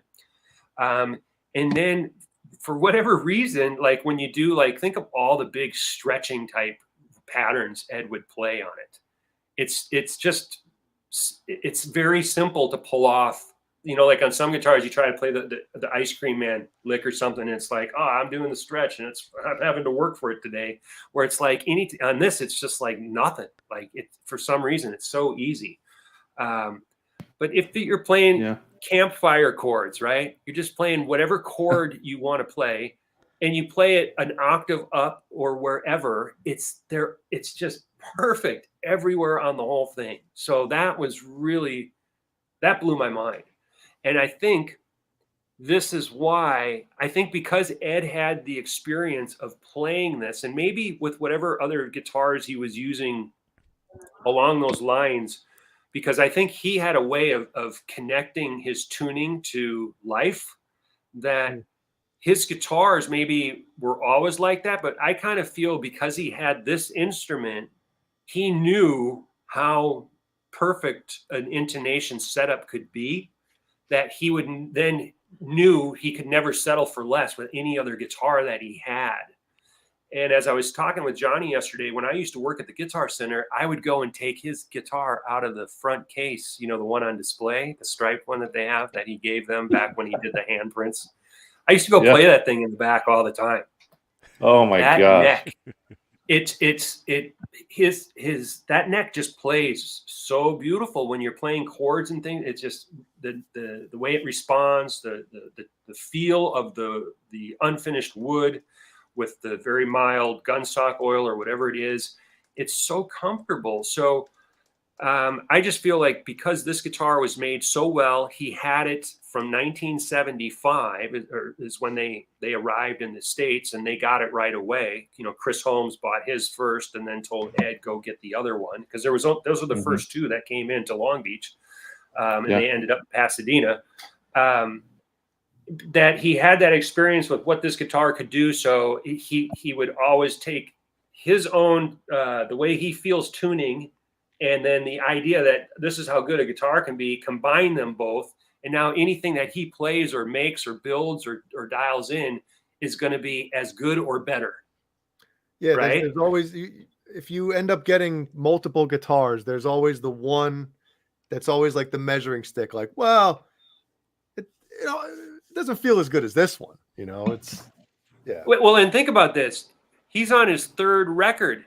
And he's going, hey, man, can I use your guitar? Like, it means that much to him. He knows how good it sounds before he cut up his, right? And it would just use it on encores. He knew how great that guitar sounded. So and then what do you see him in the studio with? A 59 Les Paul that he just got from Norm's, and then this thing. And then he's got a couple of others that he turns into Stripe versions later. You've seen the photos, so you guys know what I'm talking about. It's Sunset Sound, right? Yep. Yeah. So obviously he knew the value of this guitar. And I think before he destroyed his, you can see in Greg Renoff's book. Greg was actually in here earlier. I don't know if he's still watching, but he was in here. This guy, Van Halen Rising, there he is. Greg Renoff's book. He's got the picture from Don Landy where they're in, Studio A at Sunset Sound. Ed's got his back to the window and he's playing the White Destroyer. Mm-hmm. Yeah, Jamie's crying. Jamie's crying. Or what, exactly. And also too, that guitar is the exact sound, and this is why it's on my record. On the fifth tune, there's a solo section that sets up. There's a thing that sets up a solo section. This would be the end of side A of the record, and I do that pick gliss between the stop tail piece and because you do that on a Les Paul, you do it on all sorts of guitars. Yeah, it's a great shot. So that's before he painted his with stripes and cut it out. So they did the record, then he cut it up with the chainsaw and painted it. And then he ruined it. It was done. And then it was relegated to encores only live, after the solo. So anyway, so he knew enough to get that same guitar. And of course, Chris had the twin of that guitar. But that sound, that pick list from Running with the Devil, it's the exact sound. So when you pick up that guitar, or if you ever go to the Tone Zone and you ever get to see that or play that guitar, that's the first thing you should do with your pick is just do the dun dun dun dun dun dun. And it's exactly, it's like, that's it. That's the exact sound, because you know what I'm saying. It's like other guitars get close, but it's not that right. It's not. And because this is a twin, it's like, there it is. So I put that sound on my record in I do it like 4 or 5 times. You know what I mean? It's just like, it's for me, I love it. So I was just doing that little gliss thing with some Echoplex on it. So, but yeah, so playing that guitar was great. And it makes you play different. And then, like I say, you're all of a sudden you're just doing all those big stretchy things on it. Yeah, there it is. Yep. And I thought originally that they were both white, but I guess they were natural with white pick guards. Then they both painted them white. And then eventually Chris painted his red and Ed striped it and painted it red. Yep. So, because you've seen the pictures of Ed with it from 75 where it's natural with the white pick guard. Have you guys seen that? It's like it's like Pasadena High School or something, or wherever it is. So yeah. And he took the volume knobs and tone knobs up Strat and put them on that when he was natural and white. Yep, right there by his knee there. There it is. And so that's the guitar right there that you played. That's exactly it. Yep. And so what's crazy is so the difference that I noticed is that the pickup covers have been removed. So, but everything, it's basically exactly as it was. And I think also, Doug, there's a different knob on it. So, well, didn't he rip? Isn't the front pickup out there? Not just the no, ring? They're both in there and they're both covered. Okay. Just like his 59 Les Paul up there at the neck. It's the same thing.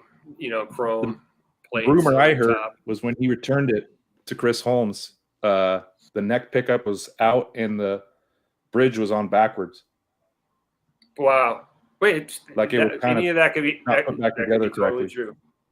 Yeah, that could be totally true. I can't say that I know, but there's so many myths out there. You don't know what's legit and what's not.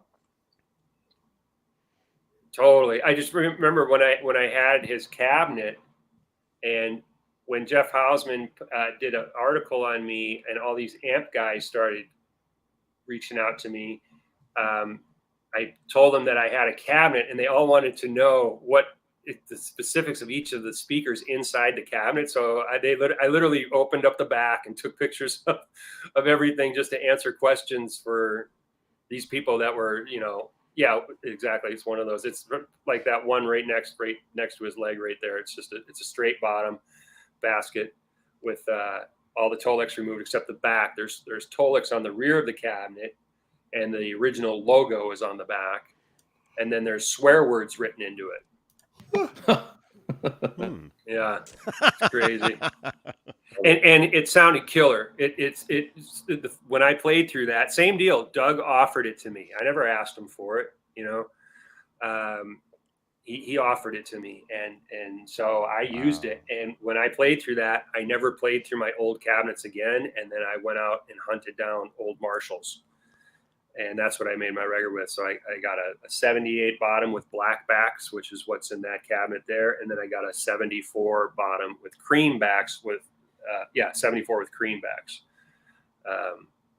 But it's a really special sounding cabinet. I thought it was great. So, and it says shit on the back. So I guess what I think is great, that thing sounds like shit, but it also says fuck on the back. So, it's like, love it. And, the other thing about the Brown sound, that's all from Al, and we all think the guitar people, it's like, it's a guitar thing. And I think the reason that started is because when you use a Variac, and people used to always think that, he's using it to jack it up, but he wasn't. He was using it to bring it way down. And that's right. Like what you call a brownout. With that, they do that here in LA, where in the middle of the summer, they'll cut the power down. So all your lights are dim, because they have to, reserve power. And yeah. So, meanwhile, they want everybody to drive an electric car. Could you imagine? Yeah.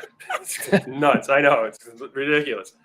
But so that's where I always thought it was, the Brown sound aspect was because he was browning out the amp by bringing it down to like 65 volts. And you do that, and your front, or some of you guys probably already know this because I do that all the time. You lose the front light of your amp. So your amp light goes off, so you can't tell if it's on or off, or it'll flicker. That's right before the amp will putter out, so to speak. But it just sounds cool, when you can get it down like that, if it can hold. But Brown sound, Al snare. Yeah, but think about, we were talking about this not too long ago. I mean, a lot of the amplifiers now, like I have a little THR 10X practice amp right here sitting next to me, and the first knob, the second selection is Brown 2, the third one is Brown 1. So, that's awesome. Yeah, I mean, guitar companies and stuff like that, they still consider, it's not even an EVH amp. But wow, they'll still consider it the Brown sound, How many Brown sound preamp pedals are out there? Quite a few. Yeah. It's incredible. Yeah, we haven't even talked about what he did to the industry itself. I mean, just look at tablature, right? Yep. Like he would say they created tablature because they couldn't write. There was no way to get what figure out what I was playing. So they created that language. Like we've heard him say that, right? Yep. I'm not the only one that's heard that, right? So, yeah, you know, there's that. And then all of these basic innovations to the instrument itself, and then to like, amplifiers on down the line. It's just like, what a contribution this guy made. I mean, and he was the main guy in all of our lives. Think of the people 50 years from now or 100 years from now, like the same way people would look back towards a Robert Johnson or something. It's like we got to live in his time and see him, you know, do what he did. I mean, well, is there any other guitar player that we could think of that people would buy guitar magazines for interviews just to see or just to read what he did and how he got a sound? And we know, you know, from looking back at everything, that a lot of the stuff early on that he said, like you mentioned the Variac, I think the first interview he did, when he mentioned it, he mentioned cranking it or something, and a bunch of people fried their amps. Yes. So he came, you know, I think the next interview he did or something, he kind of like was like, oh, I guess I should kind of be honest here about what I did. But I understand, you know, you're a young guitar player who is the most innovative guitar player ever to walk the planet. Yep. I get it. When you're that young and still, you know, putting out records every year, every 2 years, and he saw what was happening. A lot of people were starting to do what he was doing. So Think of Japan. I'd want to keep a lot of that stuff under wraps too. Hey, let's steer people the other way and have them guessing of what I'm doing instead of just telling everybody what I'm doing. Yeah. When he went to Japan and they instantly started ripping him off and making white guitars with black stripes. There you go. Instantly. Like by the time he gets back to California, they're already doing it. Like as soon as they saw him, they're like, oh, we're doing that. And that's what made him paint it red. So you wouldn't have that red guitar behind you if Japan didn't rip him off immediately and piss him off to go, F it, I'm going to paint. I got to now do paint, you know, new paint scheme and then the black and yellow and all of that. So yeah, and then we know what happened with the Bumblebee with Charvel, you know, that whole thing happening. Yep. But and then the Japanese magazines, they would take detailed pictures of his gear. They'd have front of the guitar, flip it over, take pictures of the back of the guitar, his pedal board. At that time in 78, the guitar magazines weren't doing that in the States. They were doing it in Japan. So you totally see it. They were interested in what he was doing gear-wise, and I think in America, they were interested in his music and, you know, all that other stuff, not necessarily the gear itself. Yeah, and we're all glad that they did, because we get to see those photos and we're just like, wow, you know, that's pretty awesome. So Keith Campbell saying that Ed wanted to keep the Frankie black and white, but I guess when you got a bunch of people with the same stuff, you know. But I'm glad, because look at that. I mean, know. It is one of the. I mean, it's probably the most iconic guitar, even though the 5150 is my favorite, just because of the I'm 44, live without a net, you know, that type of thing. Sure, totally. But the Frankie is, I mean, you know, that's the guitar, man. Gorgeous. And to think that there's a version of it in the Smithsonian, you know, I mean, like he said, what a ruckus he created, you know, I mean, and was never really the intent, I think. And then just following his instincts and trying things, and you know, that term that we all read about, trial and error, you know, that we've read it 1,000 times in any articles about him on his way up, and then what that leads to, I have to say for myself, you know, I learned that I couldn't take anything that he did further. I had to regress it in a different way. You know, he was such a pure creative individual, and you think of guys, the other guitar players who have tried, and maybe you could say they have, you know, guys like Vi or guys like Joe, where they can do more things, more interesting, or I won't say I mean, they can do a lot with the guitar. You know, they do things more extreme than Edward did, but Edwards has a certain kind of purity to it that none of us can deny.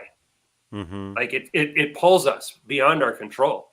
Like it's what we know. Like this is where we're supposed to be. There's something in this, and you know, it's a purity deal in some way. You know, I had a conversation with him where he didn't like to take credit for what he had created or done. And that's not to say he didn't want to take credit for working hard to be good at what he did, but there was something else happening, and he knew that. And it was basically what I told him. I said, I call that in the discussion we had. What we were talking about. I said, I call that divine intervention, and he said, so do I. So it was a purity thing, a purity connection, and he was just able to do this really magical stuff. You know, like I say, an A chord's not necessarily magical, but when he played an A chord, you knew it at a biological level that something is really special about this. Eddie always, I mean, no matter how processed his tone got the later in his career, but there was always some kind of raw and rawness to it and attitude that no matter, like you said before, a million guys would come in the guitar shop or guitar store or whatever, well, Guitar Center, I guess, and play those riffs, play those licks. But there's something, you know, anybody that somebody writes and plays themselves is going to sound different from somebody else playing it. You know, that just comes with the territory. There it is. Eddie just, you know, he has something about his playing and his tone, obviously, that just, there's something about it. It's, you can't describe it. You mentioned it earlier too. You're always trying to figure out what it is about this guy. What is it about his guitar playing that makes everybody just like, you know, what's going on here? And I think that's a lot of it too, is just, you know, you could feel his playing and not just somebody playing the notes. You know, you could feel there's something there. Yeah. Mm-hmm. Yeah. It talks to you at a biological level. It's not just notes coming at you. It's much deeper than that. And there's more to it. I also kind of liken it, like, if you think of like, you know, like for instance, where I grew up, there's the Mississippi River, right? And about a couple hundred miles north of where I live is where it actually comes out of the ground at this lake. And you can actually just kind of jump over it or walk across it where it starts. And then, of course, by the time you get down to, you know, Louisiana or whatever, it's a mile, or, you know, it's just, and there's all these other rivers that go into it and, you know, turn it into this other thing. And to me, Ed is he is the spigot of the source, and everything else is downstream. It's downriver. And I just want to drink from that spigot. I don't want to drink further downstream. I just want to sip from the source only, because that's what's talking to me. And it's doing it in a way where something inside of me knows it, but I don't know what it is. So I know enough to go, yeah. Just like, you know, I suppose if you're going to feed something to a dog and you think it's fine and the dog smells it and goes, no, I'm not going to eat it. Like, they know something that we don't know. So there's something that our sensing abilities can sense, but we don't know how to to understand what is all of this. Yeah, consciously, we don't know what's going on. Yeah. But there's something else that, like you said, a sixth sense or something that we have. Yeah. And that's why we take the time to sit here for a couple hours and talk about this kind of stuff, because we know it matters at a different level, like, let alone it matters to us. But if there happens to be a young guy or girl listening, they're going to sense our authenticity of our inspiration from this. And then hopefully they'll go and drink from the source too. That's the best thing that we can pass on to them. Go drink from the source, kid. And then that way they can know, because I think, you know, I just saw something the other day where there was like, it had to do with sales of records, and it was classic rock records that were selling the most. Like, kids are buying the older records from the bands that we grew up on, as opposed to the newer bands that are around right now. Why would they do that?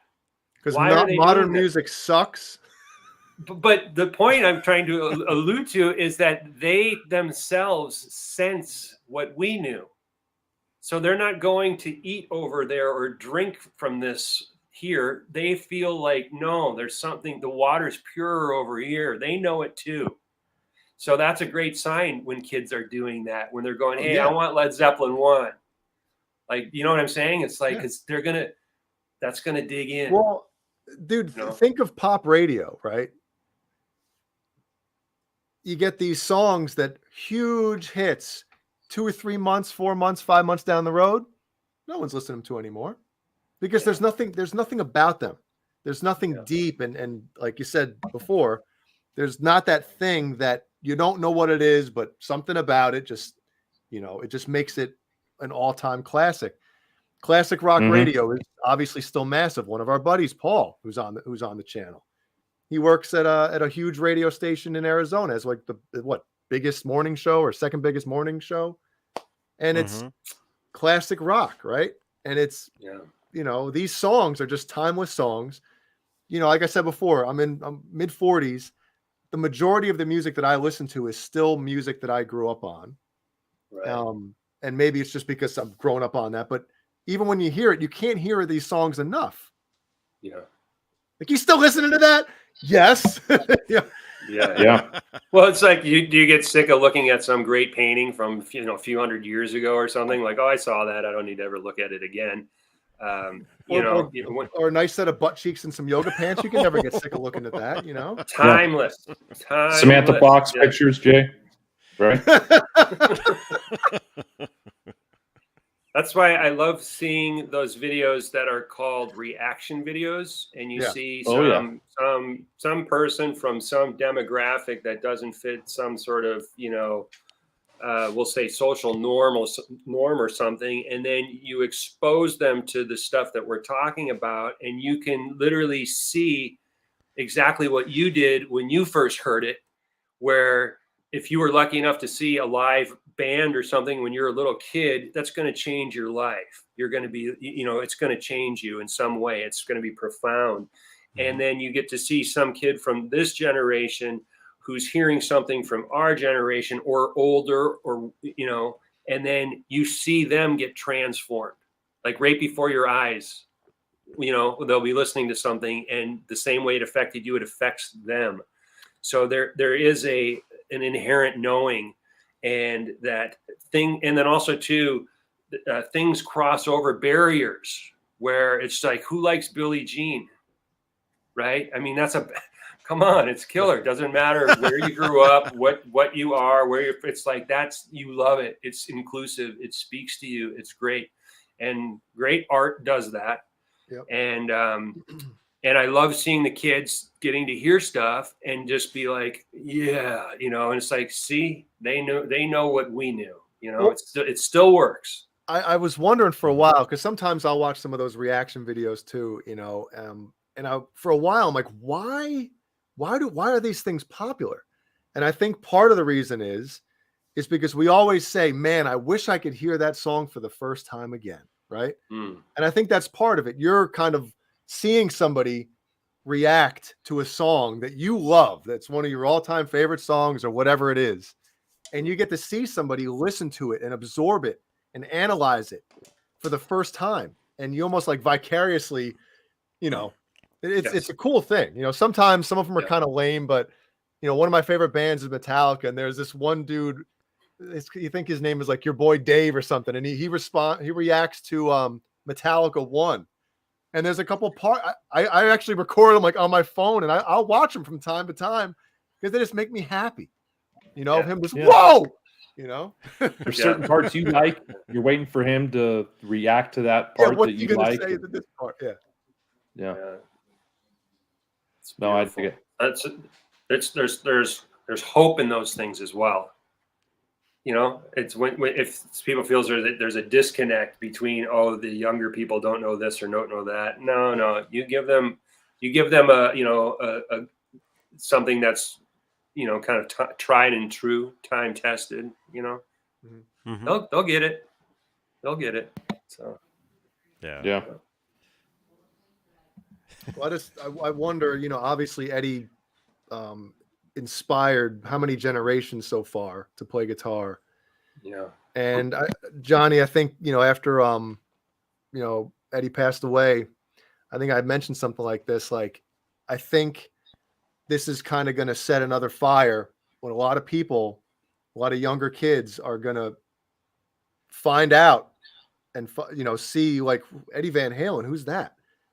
And I think it's already happening, you know, like a lot of the reaction videos have come out ever since Eddie died of people watching him and listening to him play that have never heard him before. Never, you know, maybe they heard the name or they saw the guitar, but had no idea about the music, or maybe they heard a couple songs, but didn't know who it was. I think he's going to end up inspiring generations to come just because of, you know, what his music was and just what kind of player he was. I agree. Yeah. Yeah, man. Me too. I mean, like I've always said, I mean, this is what I like to think anyway.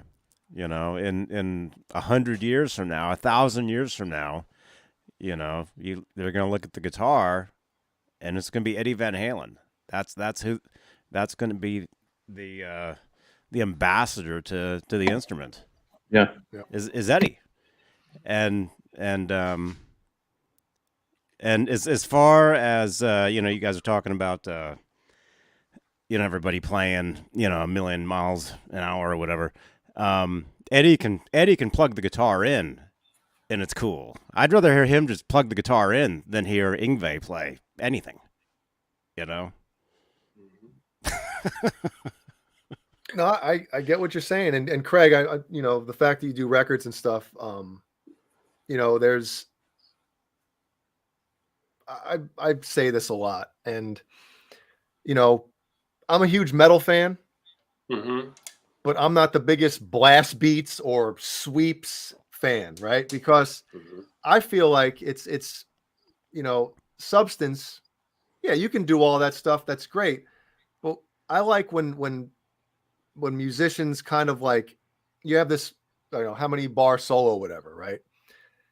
You need the notes for the listener to hold on to, right? You need a melody in that solo, some kind of, you know, whatever. Sneak that little slick stuff in from time to time to get people go, oh, and but then bring them back to, you know, planet Earth or whatever. If you're doing all the crazy stuff the whole time, then it's like, yeah, it's a wow factor. Like, wow, listen to that guy play. But there's not that thing that just keeps you holding on to it, you know, that thing that you can hum a guitar melody or a solo in your head, you know, and stuff like that. That's what keeps me kind of coming back to a lot of the great bands that, you know, everybody still listens to, you know. Yeah, it's like, wow, I gotta go. Right. I gotta. I know what you're saying, and you know, it's, you gotta. That's one of those taste things up to the listener, and there's people that enjoy and want to hear that, and that's, you know, no problem. But I'm with you, and especially now, you know, I give some of that to youth. And, you know, and that's okay, because when you're younger, you got to strive, and you got to test yourself. Like, can I do this? Can I play that? Can I do this for this long? Can I, you know, all of that sort of stuff. Yep. And then as you have those experiences and fill your life's bucket up with all this stuff, then you start to, that taste thing that you're talking about really starts to come through. And then you're like, what, you know, you're putting value to your notes. And then it's like, well, I don't want to just go spend a bunch of notes. Let me see how far I can stretch a note. You know, you could, you know, go to Jeff Beck for that. Dude, you know? David Gilmour, like, yeah, exactly. I mean, can you get it so much out of one note? It's like, oh, yeah. God. And so even the greats, you know, I mean, I'll even say, like, in Yngwie, I think he would agree with you on that aspect. But he in terms of the style, which I consider that he created, I kind of consider Yngwie to be kind of the last great innovator of sorts, with something unique that he brought, where he's created a legion of followers that none of them can do what he does as good, because you can pick Yngwie out of a group of 1,000 guitar players. And that's the key of a great player. Like, it's like, there he is. Yeah. You know what I'm saying? It's like, you know him over the others. But he sure inspired a lot of people to strive for their highest possibility. And so for that, I give it to him. He's one hell of an entertainer too. When I've seen him play, I think even a guy like that, because, he comes from that Richie Blackmore school, where Richie he could play, blow your head off, but he also knew how to work a note at the same time. So I think that as the older a player gets, generally, it takes a while for them to sometimes learn that, like, there's a value to these notes and I don't need to just throw them all out. Then there's those other guys where it's like, they're not interested in playing a bunch of notes. I don't think David Gilmour was ever interested in playing. No. His heart was trying to say something so deep with the tunes they were doing that was just a different level. So it's just, I like Yngwie, his record, Fire and Ice. When did that come out? Like early 90s, early to mid 90s. That one's a great album. Yeah. But yeah, as far as shredding the whole time, like. Yeah, Jay, the song's got to be like a story. It's got to have a introduction, setting the mood, the plot, the climax of the story, and then climax, money shot. Conclusion. It's got to, for me, it's got to kind of go like that. Yeah. And versus just the climax the whole time, where someone's just shredding the whole way. But Craig, I think you kind of touched on the whole, like, did you mention social media or something a couple minutes ago? A lot of these younger guitar players, I think. I would feel if I was a young guitar player now, it's going to be hard to get noticed on social media now if you're not shredding. Like, that's what we have a buddy, Cameron Brown, who is, he's got like 50-something thousand followers on Instagram. His shredding videos, obviously, those are the ones that get all the, the likes and the comments and stuff, but he puts an acoustic piece up, nobody cares. It's like, it's think hard, about it, Jay. You slide up, you have 30 seconds. Someone's going to watch a few minutes of it. And then if they don't like it, they'll skip to the next thing. But you got to catch someone's attention in 30 seconds. Yeah, you got to pull your boobs out instantly. It's like, what about? Why can't I just show you a little cleavage first? No, they want the nipple. Yeah. No, it's like 3 seconds. That's how it takes 3 seconds. My response to that stuff is to the person who's playing not for any of that. It's because they got to. And it doesn't matter if they're playing in their bedroom. See, this is the thing I learned about making all the records I did over the years and working with all the people, is that all the real heavy duty players, they're out playing a gig somewhere tonight, and they're going to be out playing a gig somewhere tomorrow night, and the night after that, and the night after that, and the night after that. They're always playing, doesn't matter. They're not concerned about the venue or anything. They just got to play. And I love that. Like, they don't care where it is. They're just going to be doing it. So for the person, if there's, I'll say this, like, for a young person that might be struggling where it's an attention situation that they're trying to get online or whatnot. It's like, I get it. That's a fair and legitimate thing to strive for. But for the other one I would say to you, why are you playing? And are you going to listen to what Ed said? Rock stars come and go. Musicians play till they drop. If there's nobody there to watch you, it don't matter. That's not why you're playing. So if you can hold that to yourself in some way, I think the other stuff will follow. Like, I don't think Ed ever wanted to be a famous star, but it came his way because his authenticity was, I just got to play. And I'm unique when I play, and this is it. And if you put me on a stage, now I got to dress funny to match this guy, and I got to you know what I'm saying? He had to step up He knew that that's not him. He wasn't like that. He would have just worn jeans and a t-shirt and been fine. But he knew that, no, I got to do a little bit more outside my comfort zone. He ended up screwing up his body because of all that stuff to put on a show. But he still, it was still about those notes and playing till you drop. And so I would say to anybody who's, if they have any kind of dilemma within themselves that they're playing because they want attention from people online, drop that. Just drop it. That if like really put your heart and soul into your instrument and your notes and playing, having fun with others, people you can go, like friends, make friends, join bands, play with other people, have guitar player buddies that you can jam with. When you play with other people, it makes you better. And have that be your striving point. And then, like I say, I agree with what you're saying. It's legitimate for the ones that are trying to do that online, but and I'm not suggesting you said this, I'm just pointing this out from my point of view, is that should not discourage an up and coming player or a player in general. Like, no way. I've seen brilliant artists on street corners playing their ass off and people walk by and they don't give them the time of day. Yep. So you got to do it for you. You got to do it for you because you love it. That's why you play. You play because you got to do it, and then these guys that inspired us, like Ed, they make us want to do better at what we do. Yep. They showed us, a way to, like, oh, I still think I could do this better, whatever it may be, but that's just like, because I think what you're saying is serious, and because it's a different generational situation, especially for me and my age. But it pains me to think of somebody somewhere being hard on themselves because people aren't giving them attention online for what they're doing. My heart goes out to that person, like, no, you got to change your barometer. And like I say, it's a reality in this day and age, but man, don't let that be some sort of deciding factor for what you. It's much different now because, I mean, a band, a guitar player who might not have any original music out, right? Mm-hmm. They put out these guitar videos of them shredding. Next thing you know, they got X amount of thousands and thousands of followers.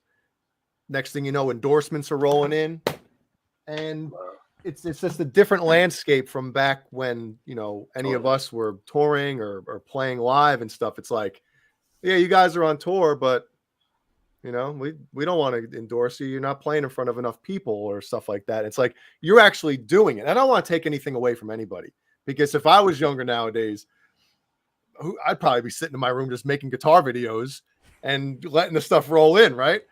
But it's just amazing because I have a buddy, I have a buddy who works for a big guitar company, and he's the artist rep, and he was kind of explaining all this to me. He's like, dude, it's all about your social media, whatever. Like, I forget how he worded it, but he's like, if you don't have this or that, he's like, companies won't even look at. Oh, you have an album coming out? That's cute. How many followers do you have? How many? What are they called? Not connections. When people friends. No, when people comment or like, or what is it called? Thumbs downs. Yeah, that too.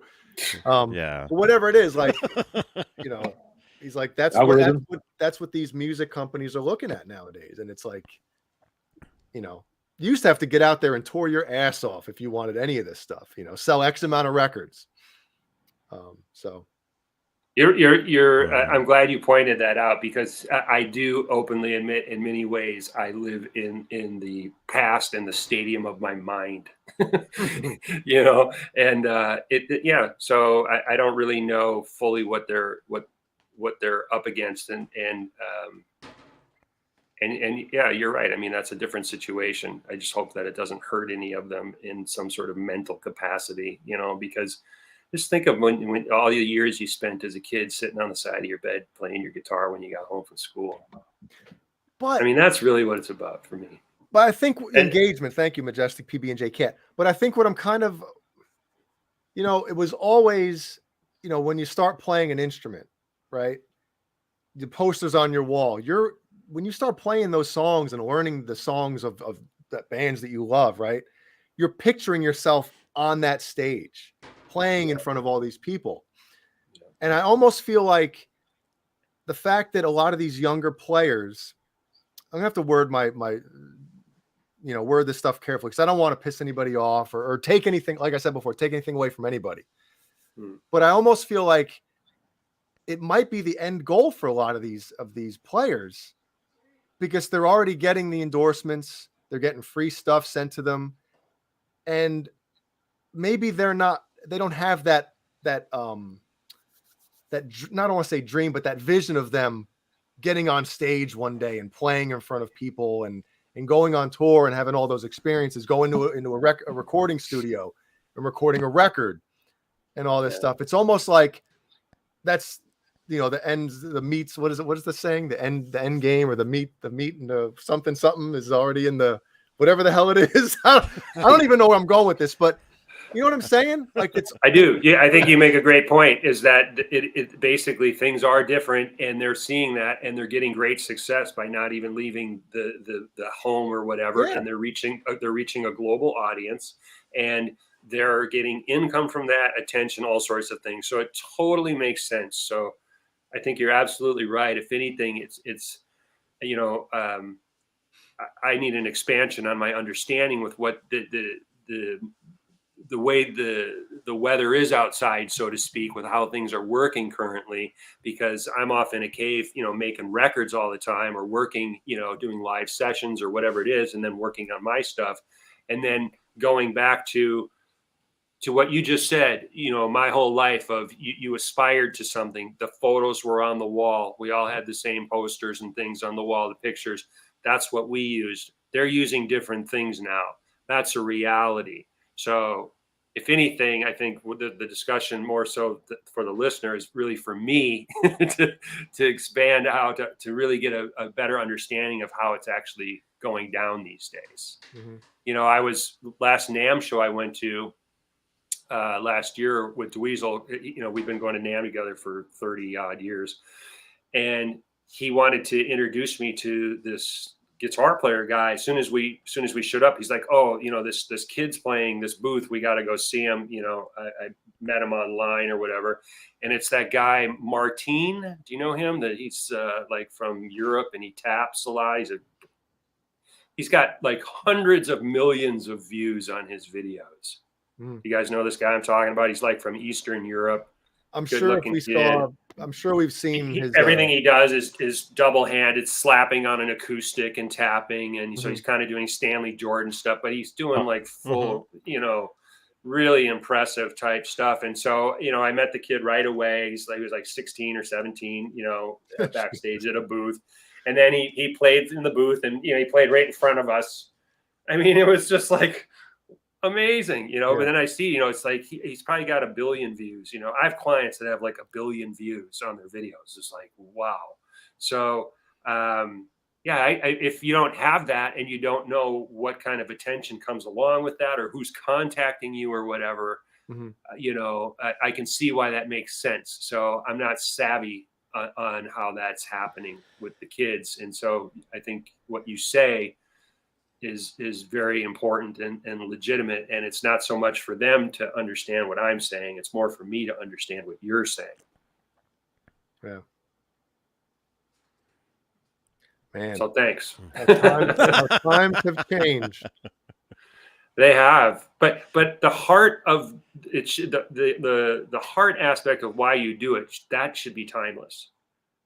So that kind of goes back to the point I was trying to make. I just want the person to love what they're doing and be okay with that. Just be okay with that. And then everything else is a cherry on top. Oh, of course. And we all know that, when you first start playing an instrument, that first riff that you learn, mine was Smoke on the Water, of course. Mm. And it was just like, oh, a power chord? I can move that. And then learning how to palm mute, I was like, everything, jin. Dude, listen to this, calling your friends over, dude, jin. Game changer, man.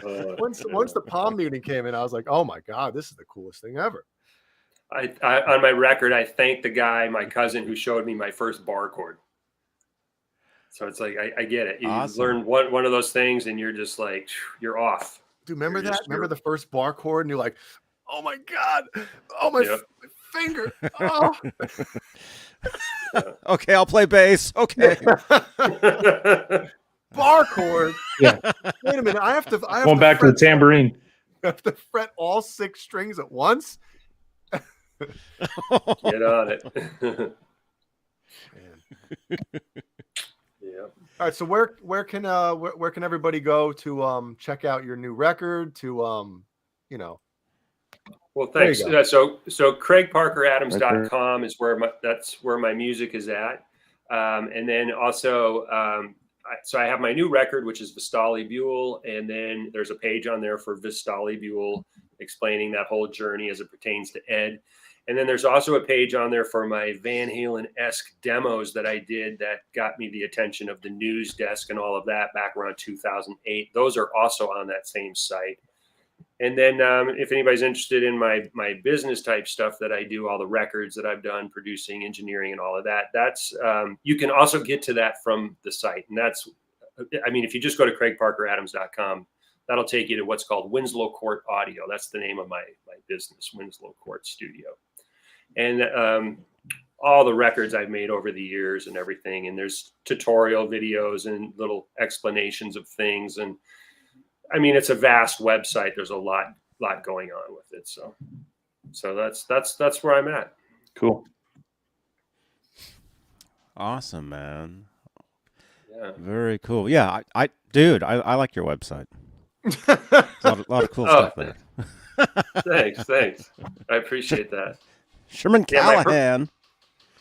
My personal site's pretty basic and simple, but if you go over to the studio website, that's just page after page after page, and it just, I mean, it's endless. I did a lot of work in the 20 some odd years that I had my studio, and I never wanted to have a studio and record other people. That was not part of my plan. I just made I got a studio for me. I made a record, and all my friends started asking me if I would record them in their band, and then it was just like.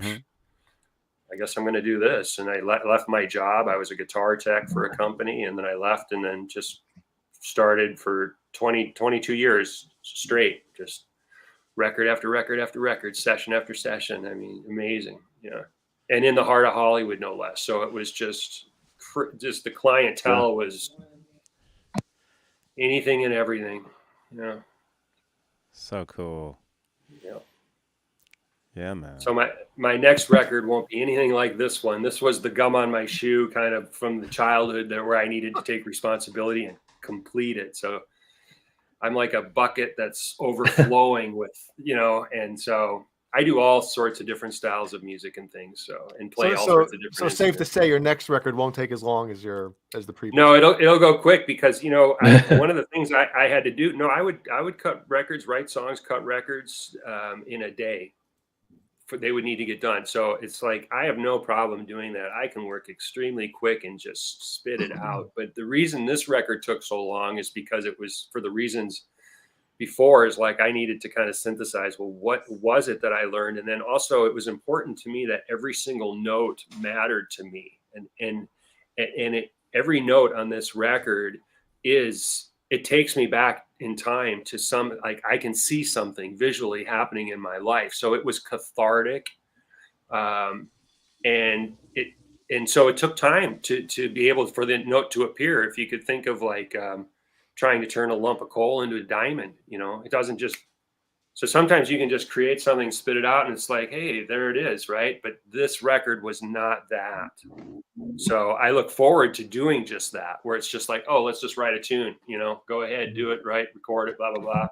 And it comes out. So that's where I am now, because the weight is off of my shoulders, with the responsibility to what I said when I was 12. So now I've done that. Mm-hmm. So, I hope to do some touring of this record and just getting out and playing it. I think it's a killer set for me. And the whole point is I wanted to make it so the live version would be way better than the record. That was the idea. So I wanted to make a killer record. Yeah. but I also wanted consternation on the record, you know, where there's a little bit of tension, you know, and you can feel it, where it's just like, oh, you want it to like bust free and that was the idea, is like, because live it would just crush it. So that's where I hope to take it. Awesome. I should say, hopefully it'll influence and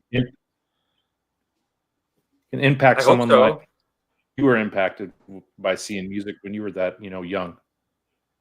That would be a dream. I mean, I've gotten some really great reviews from all sorts of walks of life, and so I'm excited and grateful for that. But exactly, I mean, that's really what I wanted to do. I just want somebody to just go, okay, you know, I get it.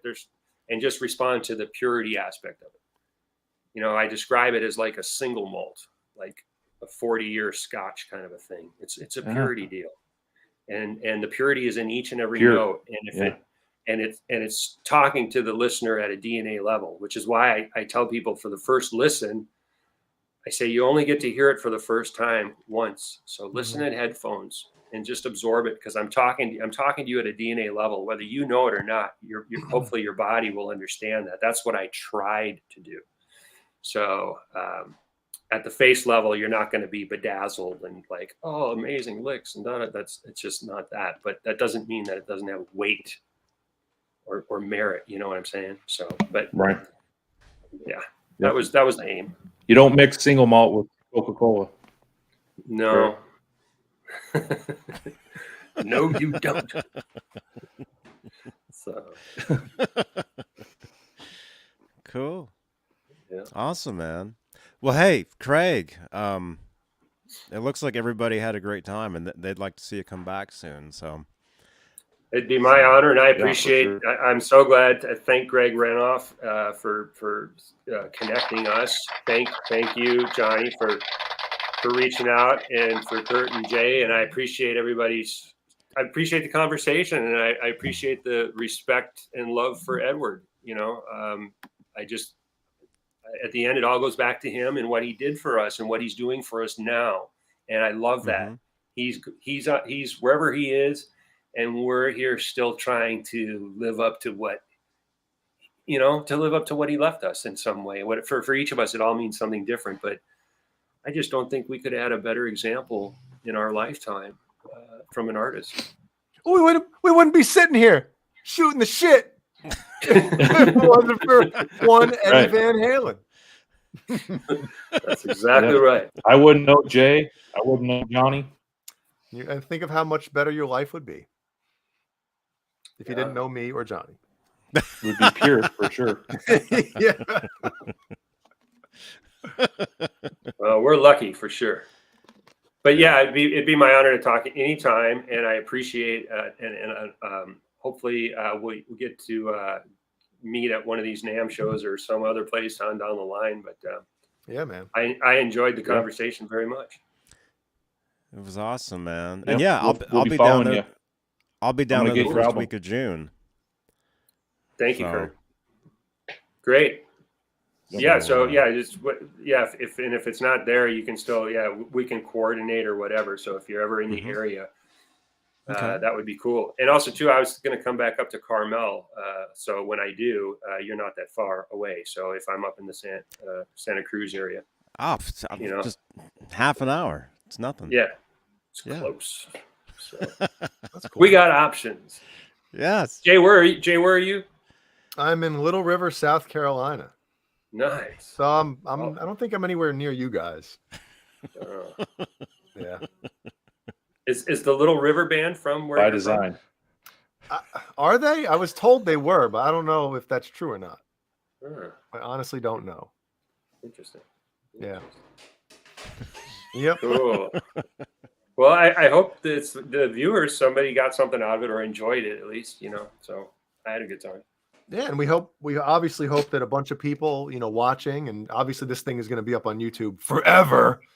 So hopefully, you know, enough people will go check out your, obviously your new record and your studio and all that good stuff. And, you know, yeah. Beautiful. Onward we go. Yep. Yeah. All right. Awesome. Awesome. Thank you, everybody, for watching. And don't All right, don't hang up. Yeah, don't hang up yet. Stay here. Nice. Thanks everybody for watching. Thank you to our channel members. You guys are awesome. And we'll see you guys tomorrow night on Straturday night with your host, John BL. That's him. And quality stuff. Yes. Saturday night. I love that. Saturday Night Live. Is quality stuff, just like Kurt's internet.